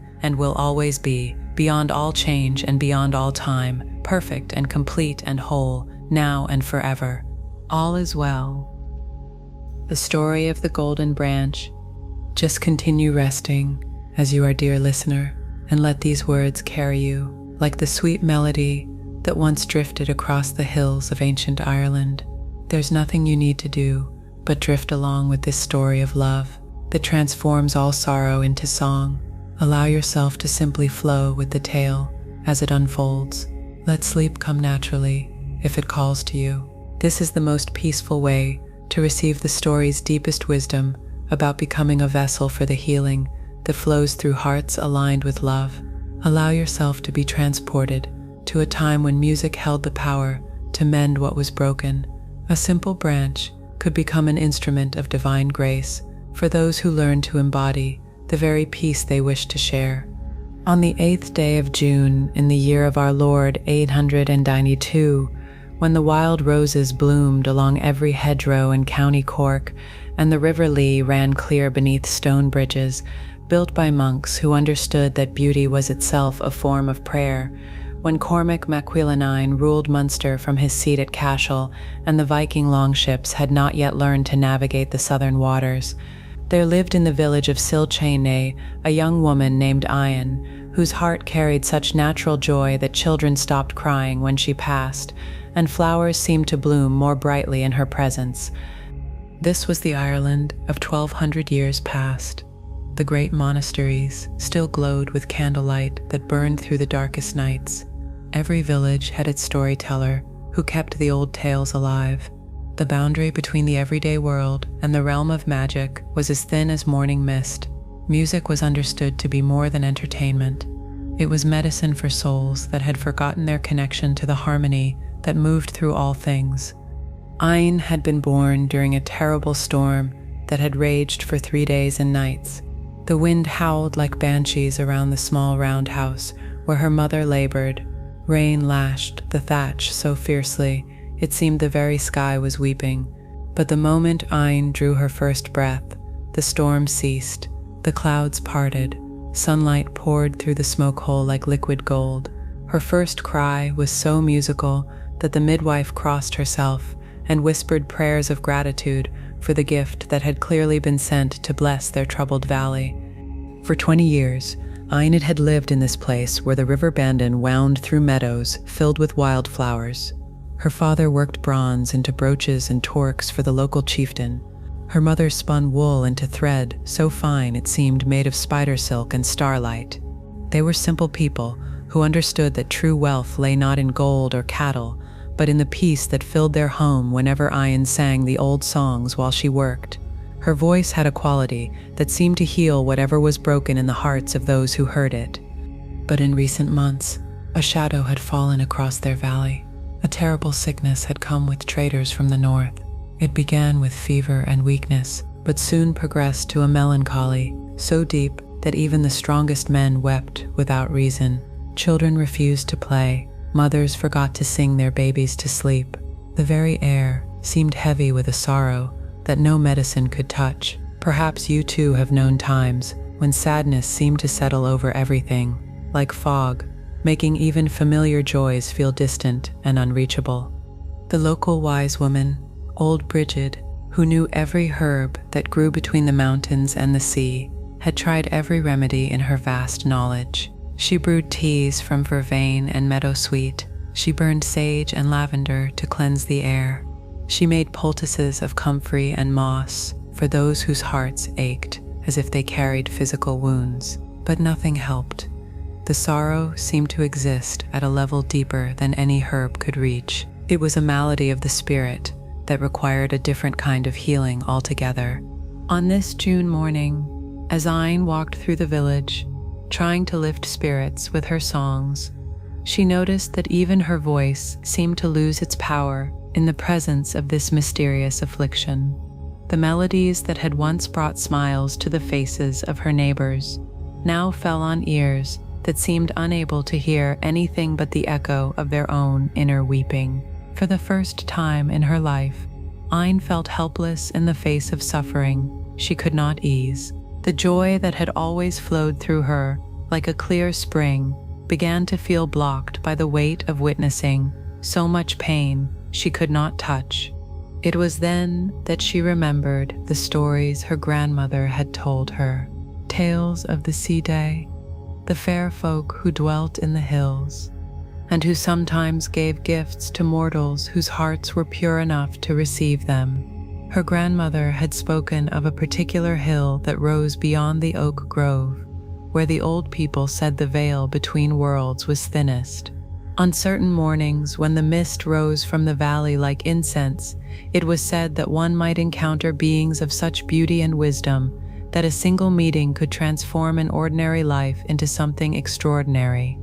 Without telling anyone of her intention, for she feared they would think grief had touched her mind as well, Ain set out before dawn toward the hill her grandmother had described. The morning was soft and gray, wrapped in mist that seemed to muffle all sound except the whisper of her footsteps on the dew-wet grass. As she climbed higher, leaving the village behind her, she felt the oppressive sadness that had hung over the valley beginning to lift slightly. The very act of seeking help seemed to create space for hope to return to her heart. The hill was crowned with a ring of hawthorn trees, so ancient Their trunks were wider than a man could embrace. Their white blossoms seemed to glow in the gray light, like stars that had fallen to earth and chosen to bloom instead of burn. As Ayn approached the sacred grove, she felt her heart begin to race with a mixture of anticipation and something that might have been recognition. This place felt familiar in a way that had nothing to do with having been here before, and everything to do with coming home to a part of herself she had forgotten existed. In the center of the ring stood a woman of such ethereal beauty that Ayana's breath caught in her throat. She was tall and graceful, with silver hair that seemed to be woven from moonlight itself. Her gown appeared to be cut from morning mist. Her eyes held depths of compassion that spoke of eons spent witnessing the joys and sorrows of mortal hearts. In her hand, she carried a branch unlike anything Aina had ever seen. It was golden, not with the dull gleam of metal, but with the living light of sunshine captured in wood. Leaves of silver and gold rustled in a breeze that touched nothing else in the grove. "You have come seeking healing for your people," the woman said. Her voice was like music itself, carrying harmonies that seemed to resonate in Ayn's bones. "I have watched you trying to bring comfort with your songs. Your intention is pure, your love is genuine, but you have been trying to give what you do not yet fully embody." Ayn knelt on the soft grass, understanding instinctively that she was in the presence of one of the Tuatha De Nan. The stories had spoken truth.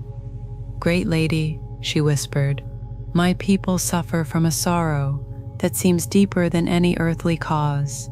I have sung every song I know, yet their pain remains untouched. What must I do to help them?" The woman smiled, and in that smile, Aina saw compassion, so vast it seemed to encompass every being that had ever suffered. "The sorrow your people carry is ancient, child. It is the grief that comes when souls forget their connection to the source of all joy. Your songs are beautiful, but they come from your mind and your training. What is needed now is music that flows from the very heart of love itself." She extended the golden branch toward Aini. "This branch will make music that can heal any sorrow, dissolve any pain, restore any heart to its natural state of peace. But it will work only if the one who carries it has learned to vibrate at the frequency of pure love. The branch does not create the healing. It amplifies what is already present in the heart of the healer."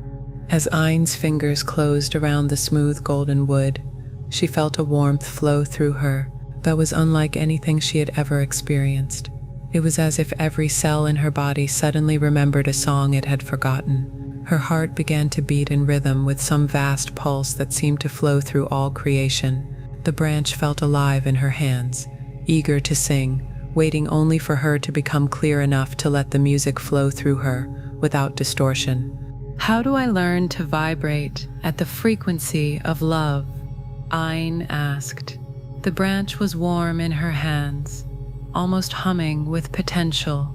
"Love is what you already are, beneath all the stories you tell yourself about who you think you should be," the woman replied.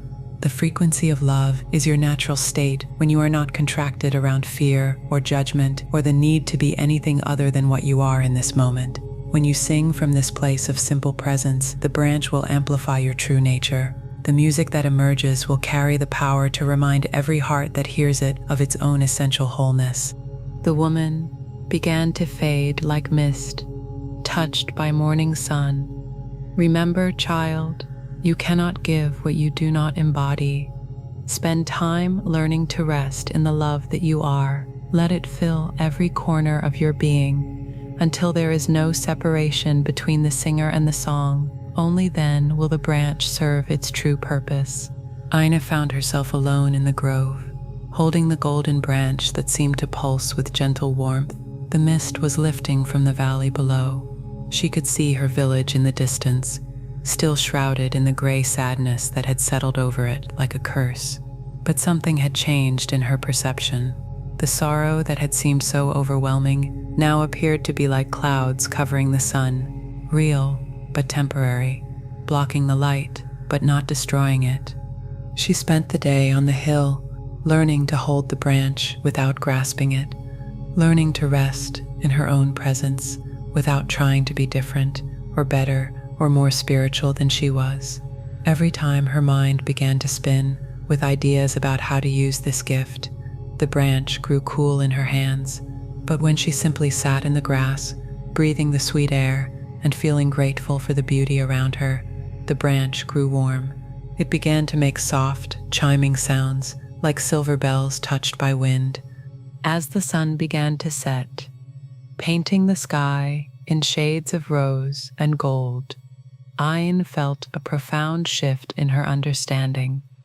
The woman had been right. Love was not something she needed to create or achieve or earn.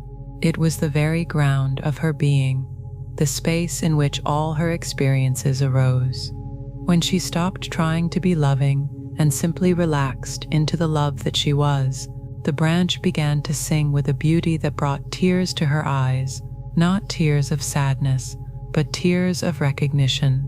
This was the sound her heart had been longing to make all her life. She made her way down the hill. As the first stars appeared, the village lay before her, still wrapped in its cocoon of sorrow.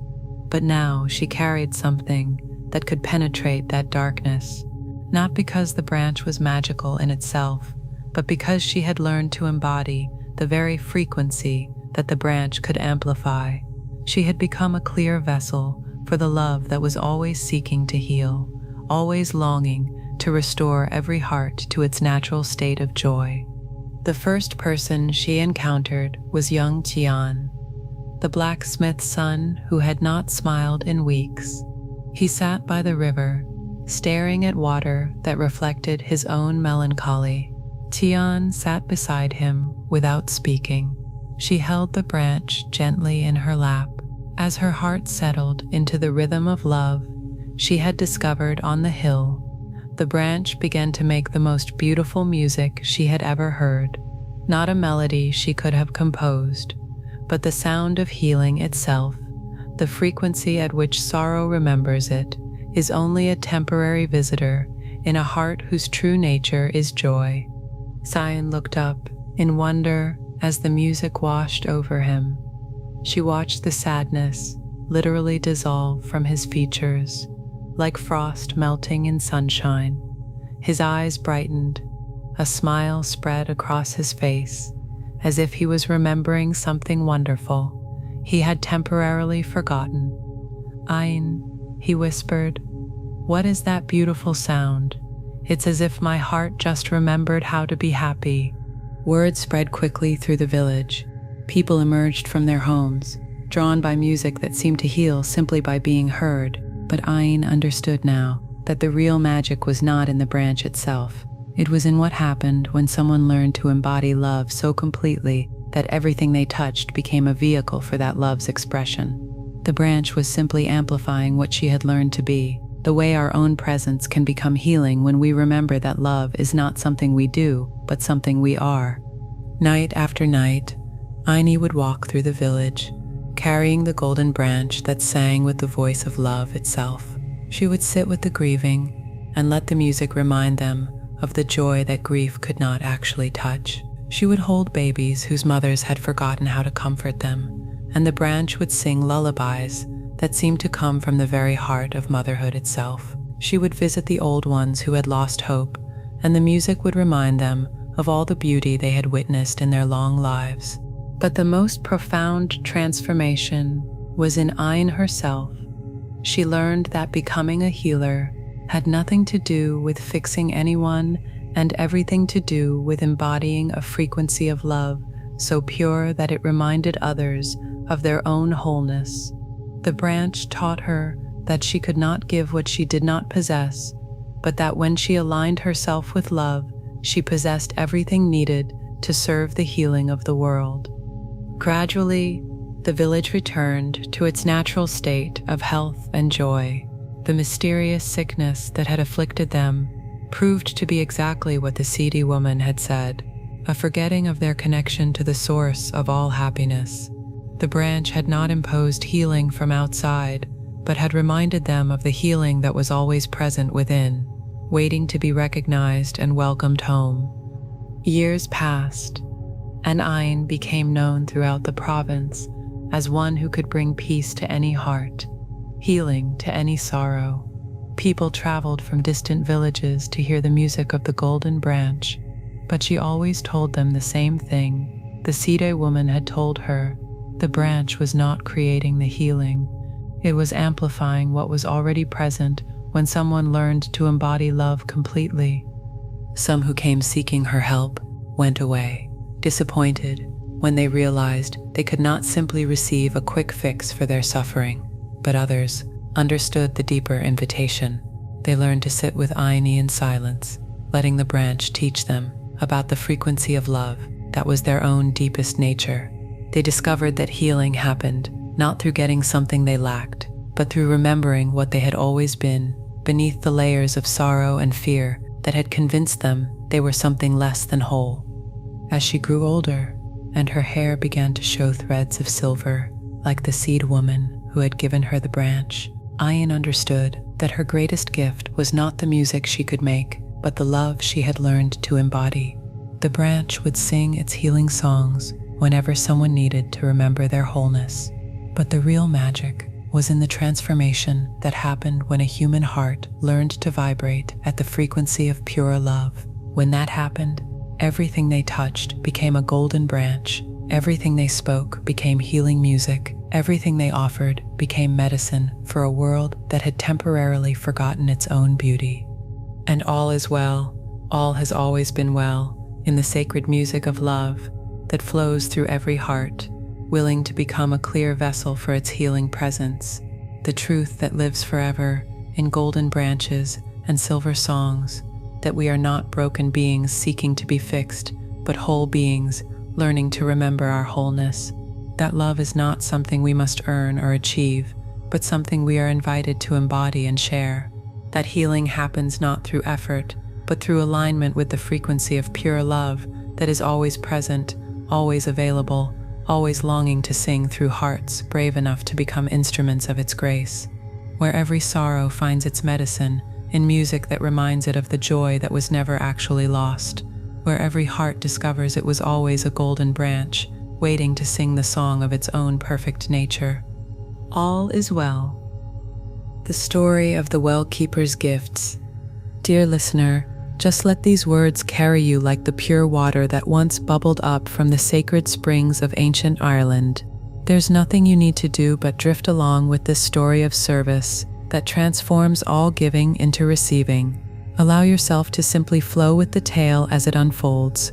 Let sleep come gently if it calls to you. This is the most natural way to receive the story's deepest wisdom about how serving others becomes the mirror that reveals our own truest purpose. Allow yourself to be transported to a time when holy wells held the power to show each soul exactly what it needed to see.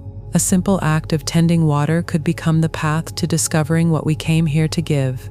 On the 12th day of August, in the year of our Lord 1067, when the heather bloomed purple across the hills of Galway, and the Atlantic winds carried the salt scent of distant islands, where hermits prayed in stone beehive cells, when Tortal Bakua Brian ruled as High King from his fortress at Kincora, and the Norman ships had not yet appeared on Irish horizons, there came to the sacred well of Tobar Bride a young woman named Muireann, whose heart felt as empty as a vessel waiting to be filled with purpose she could not yet name.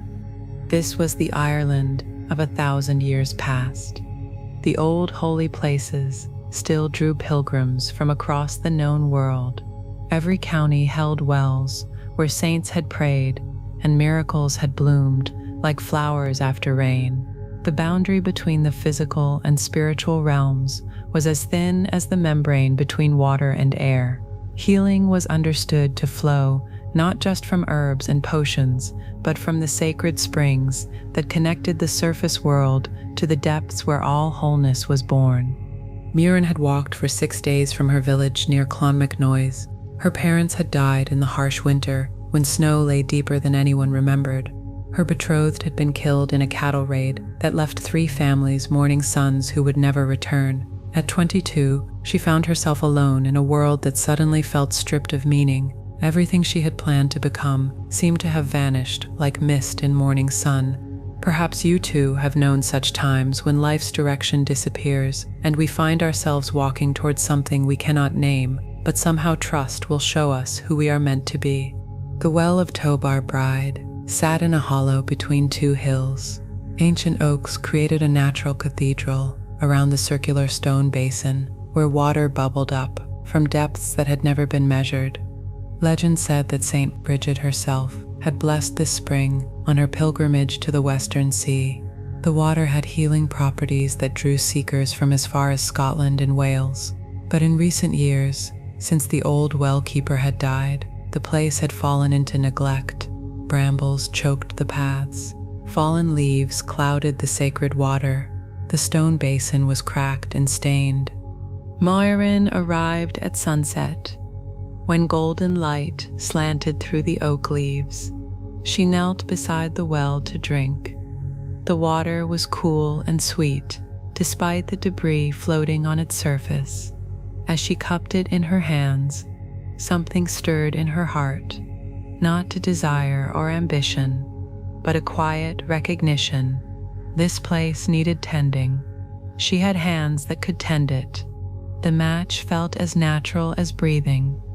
That first night, sleeping in her woolen cloak beneath the stars, Memorin dreamed of the well as it once had been. Crystal clear water, reflected sky, and leaves. Pilgrims knelt beside its rim, with faces full of hope. A woman in white moved among them, offering cups of the sacred water, listening to their stories, blessing their journeys with words that seemed to carry healing in their very sound. She woke knowing that this woman was who she was meant to become. She began her work at dawn, first clearing the brambles that blocked the pilgrim's path, then removing the leaves and debris that clouded the water. She scrubbed the stone basin until it gleamed. She built a small shelter from fallen branches where visitors could rest. The work felt like prayer made physical. Each task revealed another that needed doing. Each completion brought a satisfaction deeper than any she had known. As word spread that someone was caring for Tobar Bride again, pilgrims began to return. They came seeking healing for ailments of body and spirit. Farmers whose crops had failed, mothers whose children would not thrive, old men haunted by battles they wished they could forget. Each carried their own burden of suffering. Each hoped the sacred water might ease what human skill could not touch. What Murin discovered amazed her more than any miracle she had heard described in stories. The well seemed to show each visitor exactly what they needed to see. For some, the water reflected images of forgiveness they needed to offer or receive. For others, it revealed paths forward they had been too afraid to take. Some saw loved ones who had died, receiving the goodbye they had never been able to speak. Others glimpsed their own faces shining with a peace they had forgotten was possible. A farmer named Seamus came seeking help for fields that produced nothing but weeds. As he gazed into the water, Muren watched his face transform. "I see my father," he whispered. "He's showing me the old way of rotating crops, the way his grandfather taught him, before we started forcing the land to give more than it could sustain." He left with tears of gratitude, carrying not just water, but understanding of how to work with the earth rather than against it. A young mother brought her infant son, who cried constantly and would not nurse. The water showed her an image of herself as a child, frightened and angry. After her own mother's death, "I've been afraid to love him completely," she realized, "afraid of losing him the way I lost her, but he needs me to be present, not protective." The baby quieted in her arms as she spoke these words. The healing had already begun. An old warrior came bent with shame over deeds done in battles long past. The water showed him not his victims, but his victims' forgiveness, souls who had moved beyond the conflicts that had defined his earthly life. He left standing straighter than he had in years. "They never held the grudges I held against myself," he marveled. 40 years I've carried guilt. They released the moment they died." With each visitor, Muiren learned something new about the nature of healing.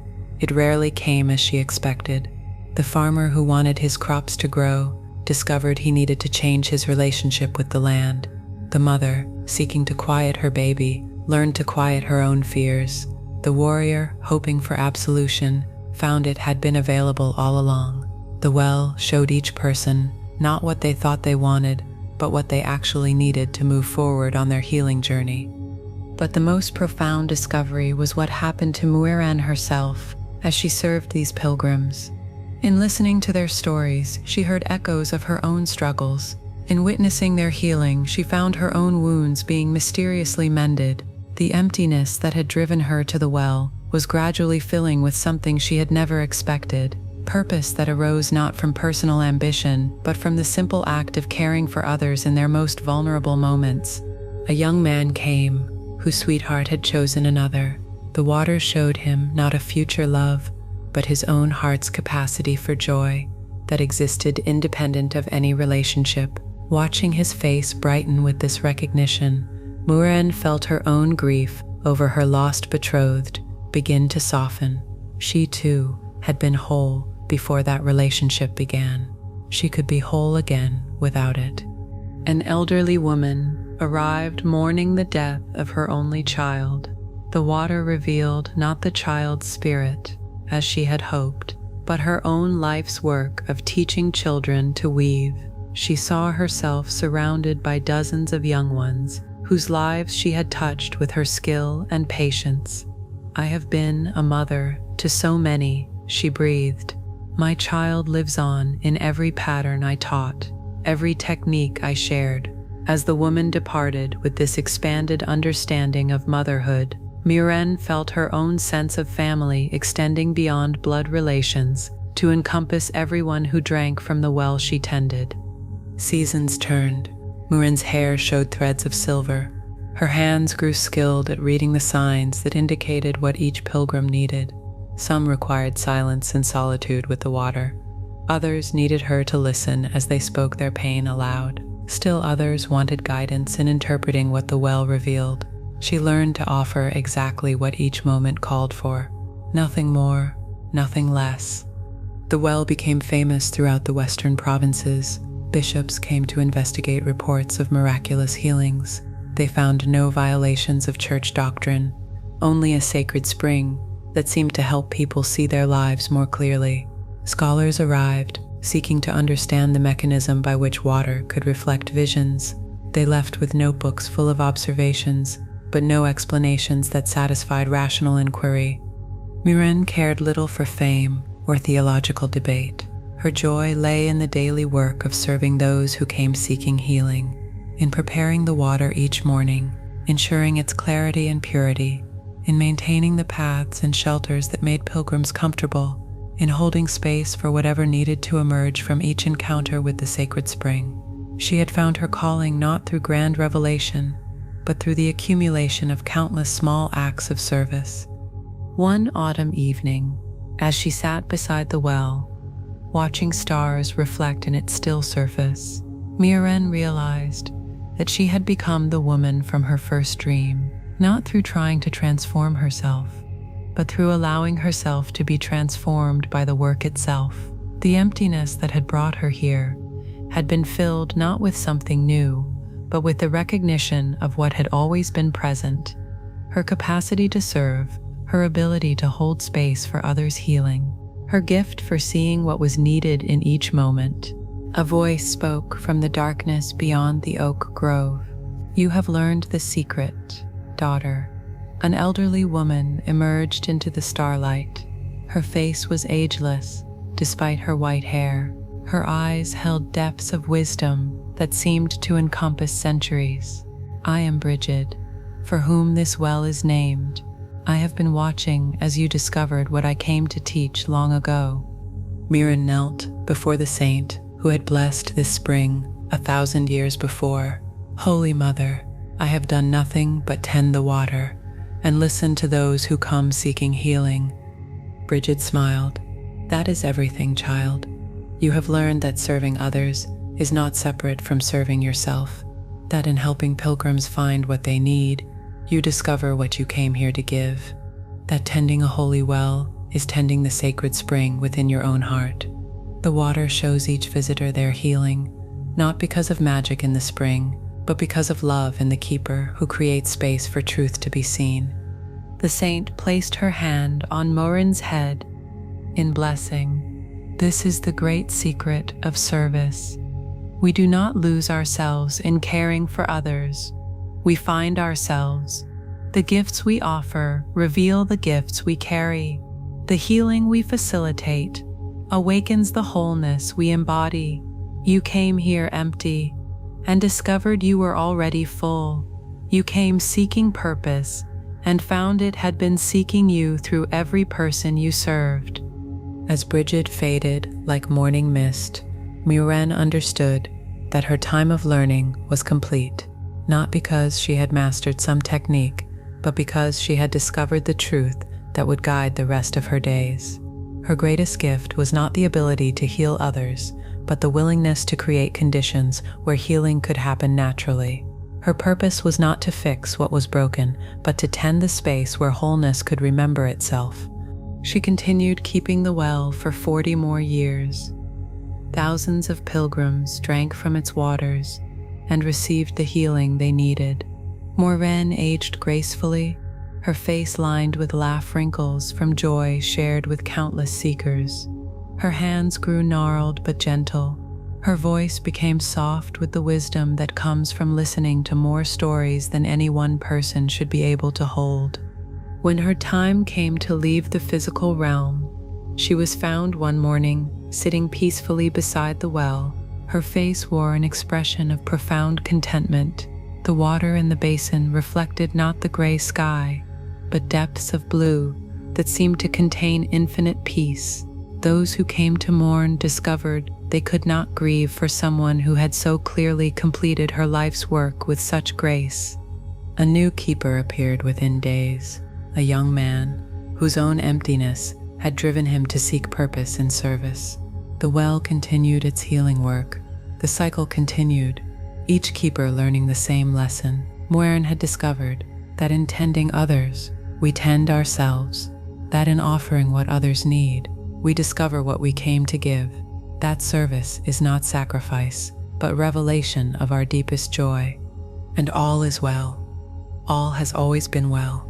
In the sacred waters of service, where every act of giving becomes receiving, every moment of caring becomes healing, every gesture of love becomes the discovery of who we truly are beneath all our seeking and striving, the truth that lives forever in holy wells and open hearts, that we find our purpose not by looking within, but by looking toward what the world needs from us, that our greatest gifts are revealed not in solitude, but in relationship, not in self-improvement, but in self-offering, where the water of compassion reflects back to us the face we came here to wear, the hands we came here to use, the love we came here to share, in the endless circle where serving and being served are one, where giving and receiving merge like streams flowing into the sacred well of existence that quenches every thirst and heals every wound and reveals to every seeker the gift they already carry, waiting to be poured out in service to the great work of healing that calls to every heart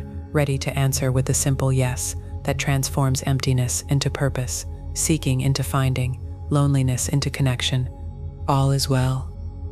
The story of the threshold walker.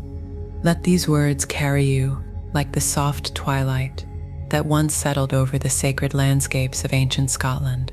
There's nothing you need to do but drift along with this story of presence that transforms ordinary moments into doorways to the divine. Allow yourself to simply flow with the tale as it unfolds. Let sleep come naturally if it calls to you. This is the gentlest way to receive the story's deepest wisdom about finding sacred thresholds, not in distant places, but in the perfect presence we can bring to any moment. Allow yourself to be transported to a time when the veil between worlds was gossamer thin. A simple act of complete attention could open doorways that most people never knew existed. On the 14th day of September, in the year of our Lord 1000 when the autumn mist clung to the heather-covered hills of the Isle of Skye, and the first storms of winter sent waves crashing against the ancient cliffs where puffins nested when Alexander II ruled Scotland from Edinburgh Castle, and the old Celtic ways still flourished in the remote islands, where Gaelic was the language of dreams and prayers. There lived in a small stone cottage above Loch Corrusk a man named Ruarid, whose eyes saw things that others missed. This was the Scotland of 800 years past. The great monasteries of Iona and Lindisfarne still sent their monks across the grey waters in leather boats. Every glen held its hermit cell, every mountain its sacred cave where seekers went to wrestle with mysteries older than Christianity. The boundary between this world and the other world shifted like tide pools. What seemed solid at midday became translucent at dawn and dusk. Magic was not supernatural, but natural for those who knew how to look. Ruarid had been born with what the island folk called the sight, not the dramatic visions that some claimed to receive, but a subtler gift. He could sense the places where the ordinary world became transparent, where the membrane between the seen and unseen realms grew thin as silk. These threshold places appeared everywhere once you learned to recognize them, the space between one breath and the next, the moment when day surrendered to night, the pause between heartbeats when all possibilities existed simultaneously. As a child tending his family's sheep on the high pastures, Ruarid had discovered that certain places on the island seemed to shimmer with invisible presence, a particular stone circle where the ancients had gathered, a waterfall that fell into a pool of impossible depth, a grove of rowan trees that whispered secrets in languages he felt but could not translate. At first he thought everyone could sense these things. Only gradually did he realize that his awareness was different, more open perhaps, less defended against mystery. His family were crofters who worked the thin soil with patient skill, passed down through generations. They grew barley and oats in small fields, protected from the salt wind by walls of carefully stacked stone. They kept a few cattle and sheep that grazed the common lands. They gathered seaweed from the shore to fertilize their crops. They lived simply but peacefully in rhythm with seasons that taught patience to anyone willing to learn from the slow dance of growth and harvest, storm and calm. But Ruarid felt called to something beyond this practical life. Not that he scorned honest work. He did his share of planting and harvesting, mending walls and herding animals. But his true vocation seemed to be learning to navigate the threshold places he sensed everywhere, understanding how the sacred revealed itself in the midst of the ordinary, discovering why some moments felt pregnant with presence, while others seemed empty of anything but routine activity. Perhaps you too have felt this call to look more deeply into the nature of ordinary experience, to sense what lies beneath the surface of daily life, to recognize that some moments carry a quality of awareness that transforms everything they touch, making even simple actions feel like prayers, even routine tasks feel like ceremonies in the cathedral of existence itself. As Ruarid grew older, his ability to sense these thin places became more refined. He learned that they were not fixed locations, but shifting conditions. A meadow that felt utterly ordinary at noon might pulse with otherworldly presence at sunset. A path he had walked 1,000 times could suddenly become a gateway between worlds if he approached it with the right quality of attention. The key was not finding the sacred places, but bringing sacred awareness to any place he happened to be. He began to experiment with different qualities of attention. When he walked with his mind full of plans and worries, the landscape remained stubbornly material. Stone was only stone. Water was only water. But when he learned to walk with complete presence, attending fully to each step, each breath, each play of light on the heather, the world began to reveal its hidden dimensions. Colors became more vivid. Sounds carried deeper meaning. The very air seemed to sparkle with intelligent awareness. One autumn morning, as he climbed the path toward the high pastures, where mist swirled between standing stones older than memory, Ruarid made a discovery that changed his understanding completely. He had paused to rest beside a small lokin, where the water reflected clouds that seemed more real than the sky itself. As he sat perfectly still, attending to nothing but the simple fact of being present in this moment, the ordinary scene began to shimmer and shift. The water became transparent, revealing depths that seemed to extend far beyond the physical dimensions of the small lake. The stones around its edge began to glow with soft inner light. The mist took on forms that suggested presences just beyond the edge of vision. But most remarkable of all, Ruarid felt his own boundaries becoming permeable. The solid sense of being a separate person dissolved into awareness that was vast, open, connected to everything he perceived. This was not a vision in the usual sense. Nothing dramatic or otherworldly appeared. Instead, the ordinary world revealed its extraordinary nature. He realized that what he had been calling thin places were not locations where something special existed, but moments when his attention became clear enough to perceive what was always present. The threshold was not in the landscape, but in the quality of awareness he brought to experiencing it. From that day forward, Ruarid's practice changed completely. Instead of seeking out the mystical locations that others considered sacred, he began to explore how presence itself could transform any moment into a doorway. He learned to bring complete attention to the simplest activities. Milking the cow became meditation. Gathering eggs became ceremony. Mending a stone wall became a practice of building bridges between worlds. His neighbors began to notice the change in him. Not that he became otherworldly or strange.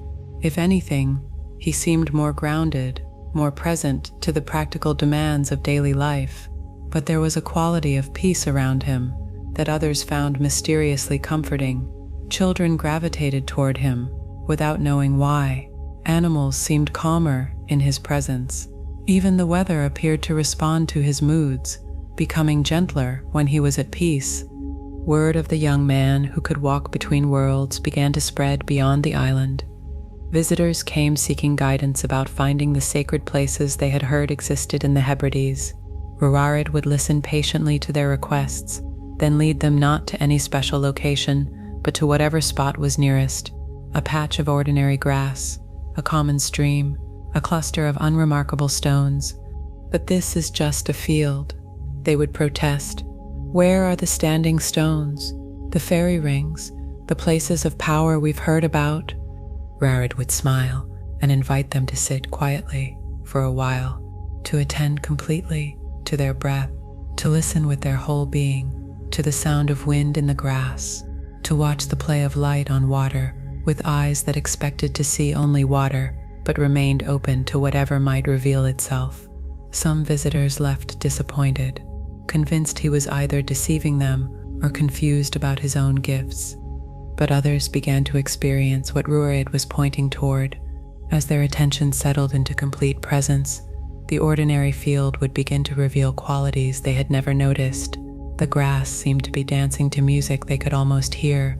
The stones appeared to pulse with patient life.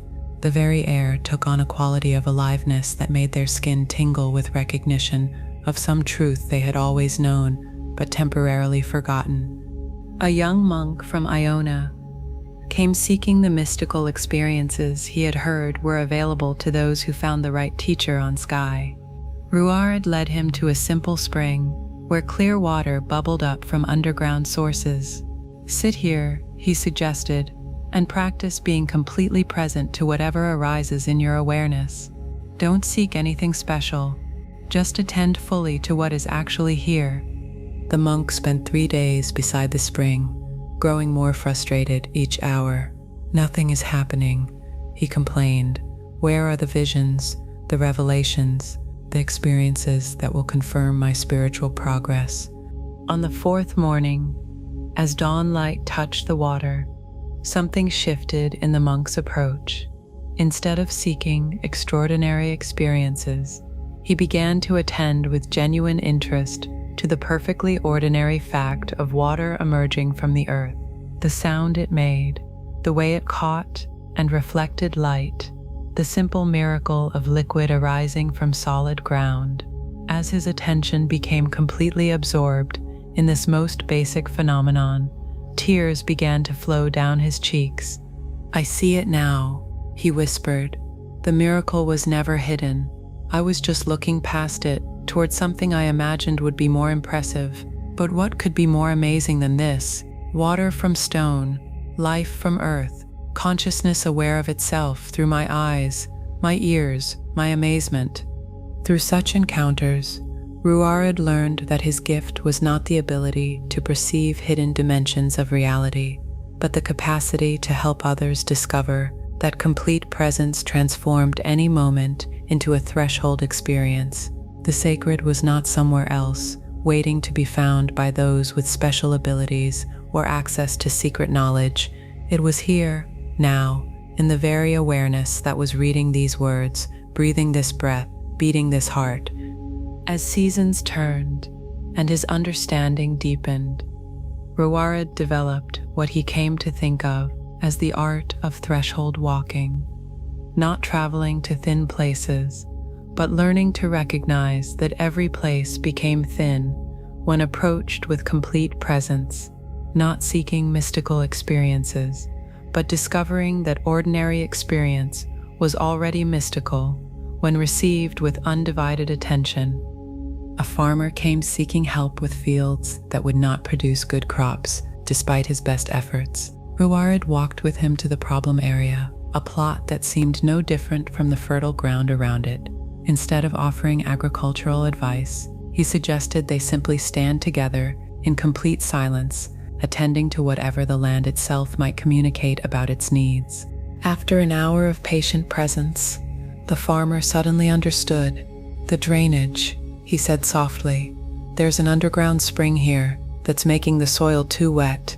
I've been trying to force growth where the earth wants to flow. By working with the natural water rather than against it, he transformed the problematic plot into the most productive part of his farm." A mother brought her infant son, who cried constantly and seemed unable to settle into peaceful sleep. Ruarid suggested she practice holding the baby with complete presence, attending not to the crying or her desire for it to stop, but to the simple fact of this little being in her arms.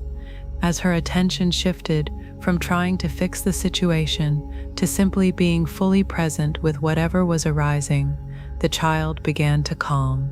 The crying had been his response to her unconscious anxiety. Her presence became his peace. Years passed, and Ruarid's reputation as a teacher of presence spread throughout the Celtic lands. But he never established a formal school or developed elaborate techniques.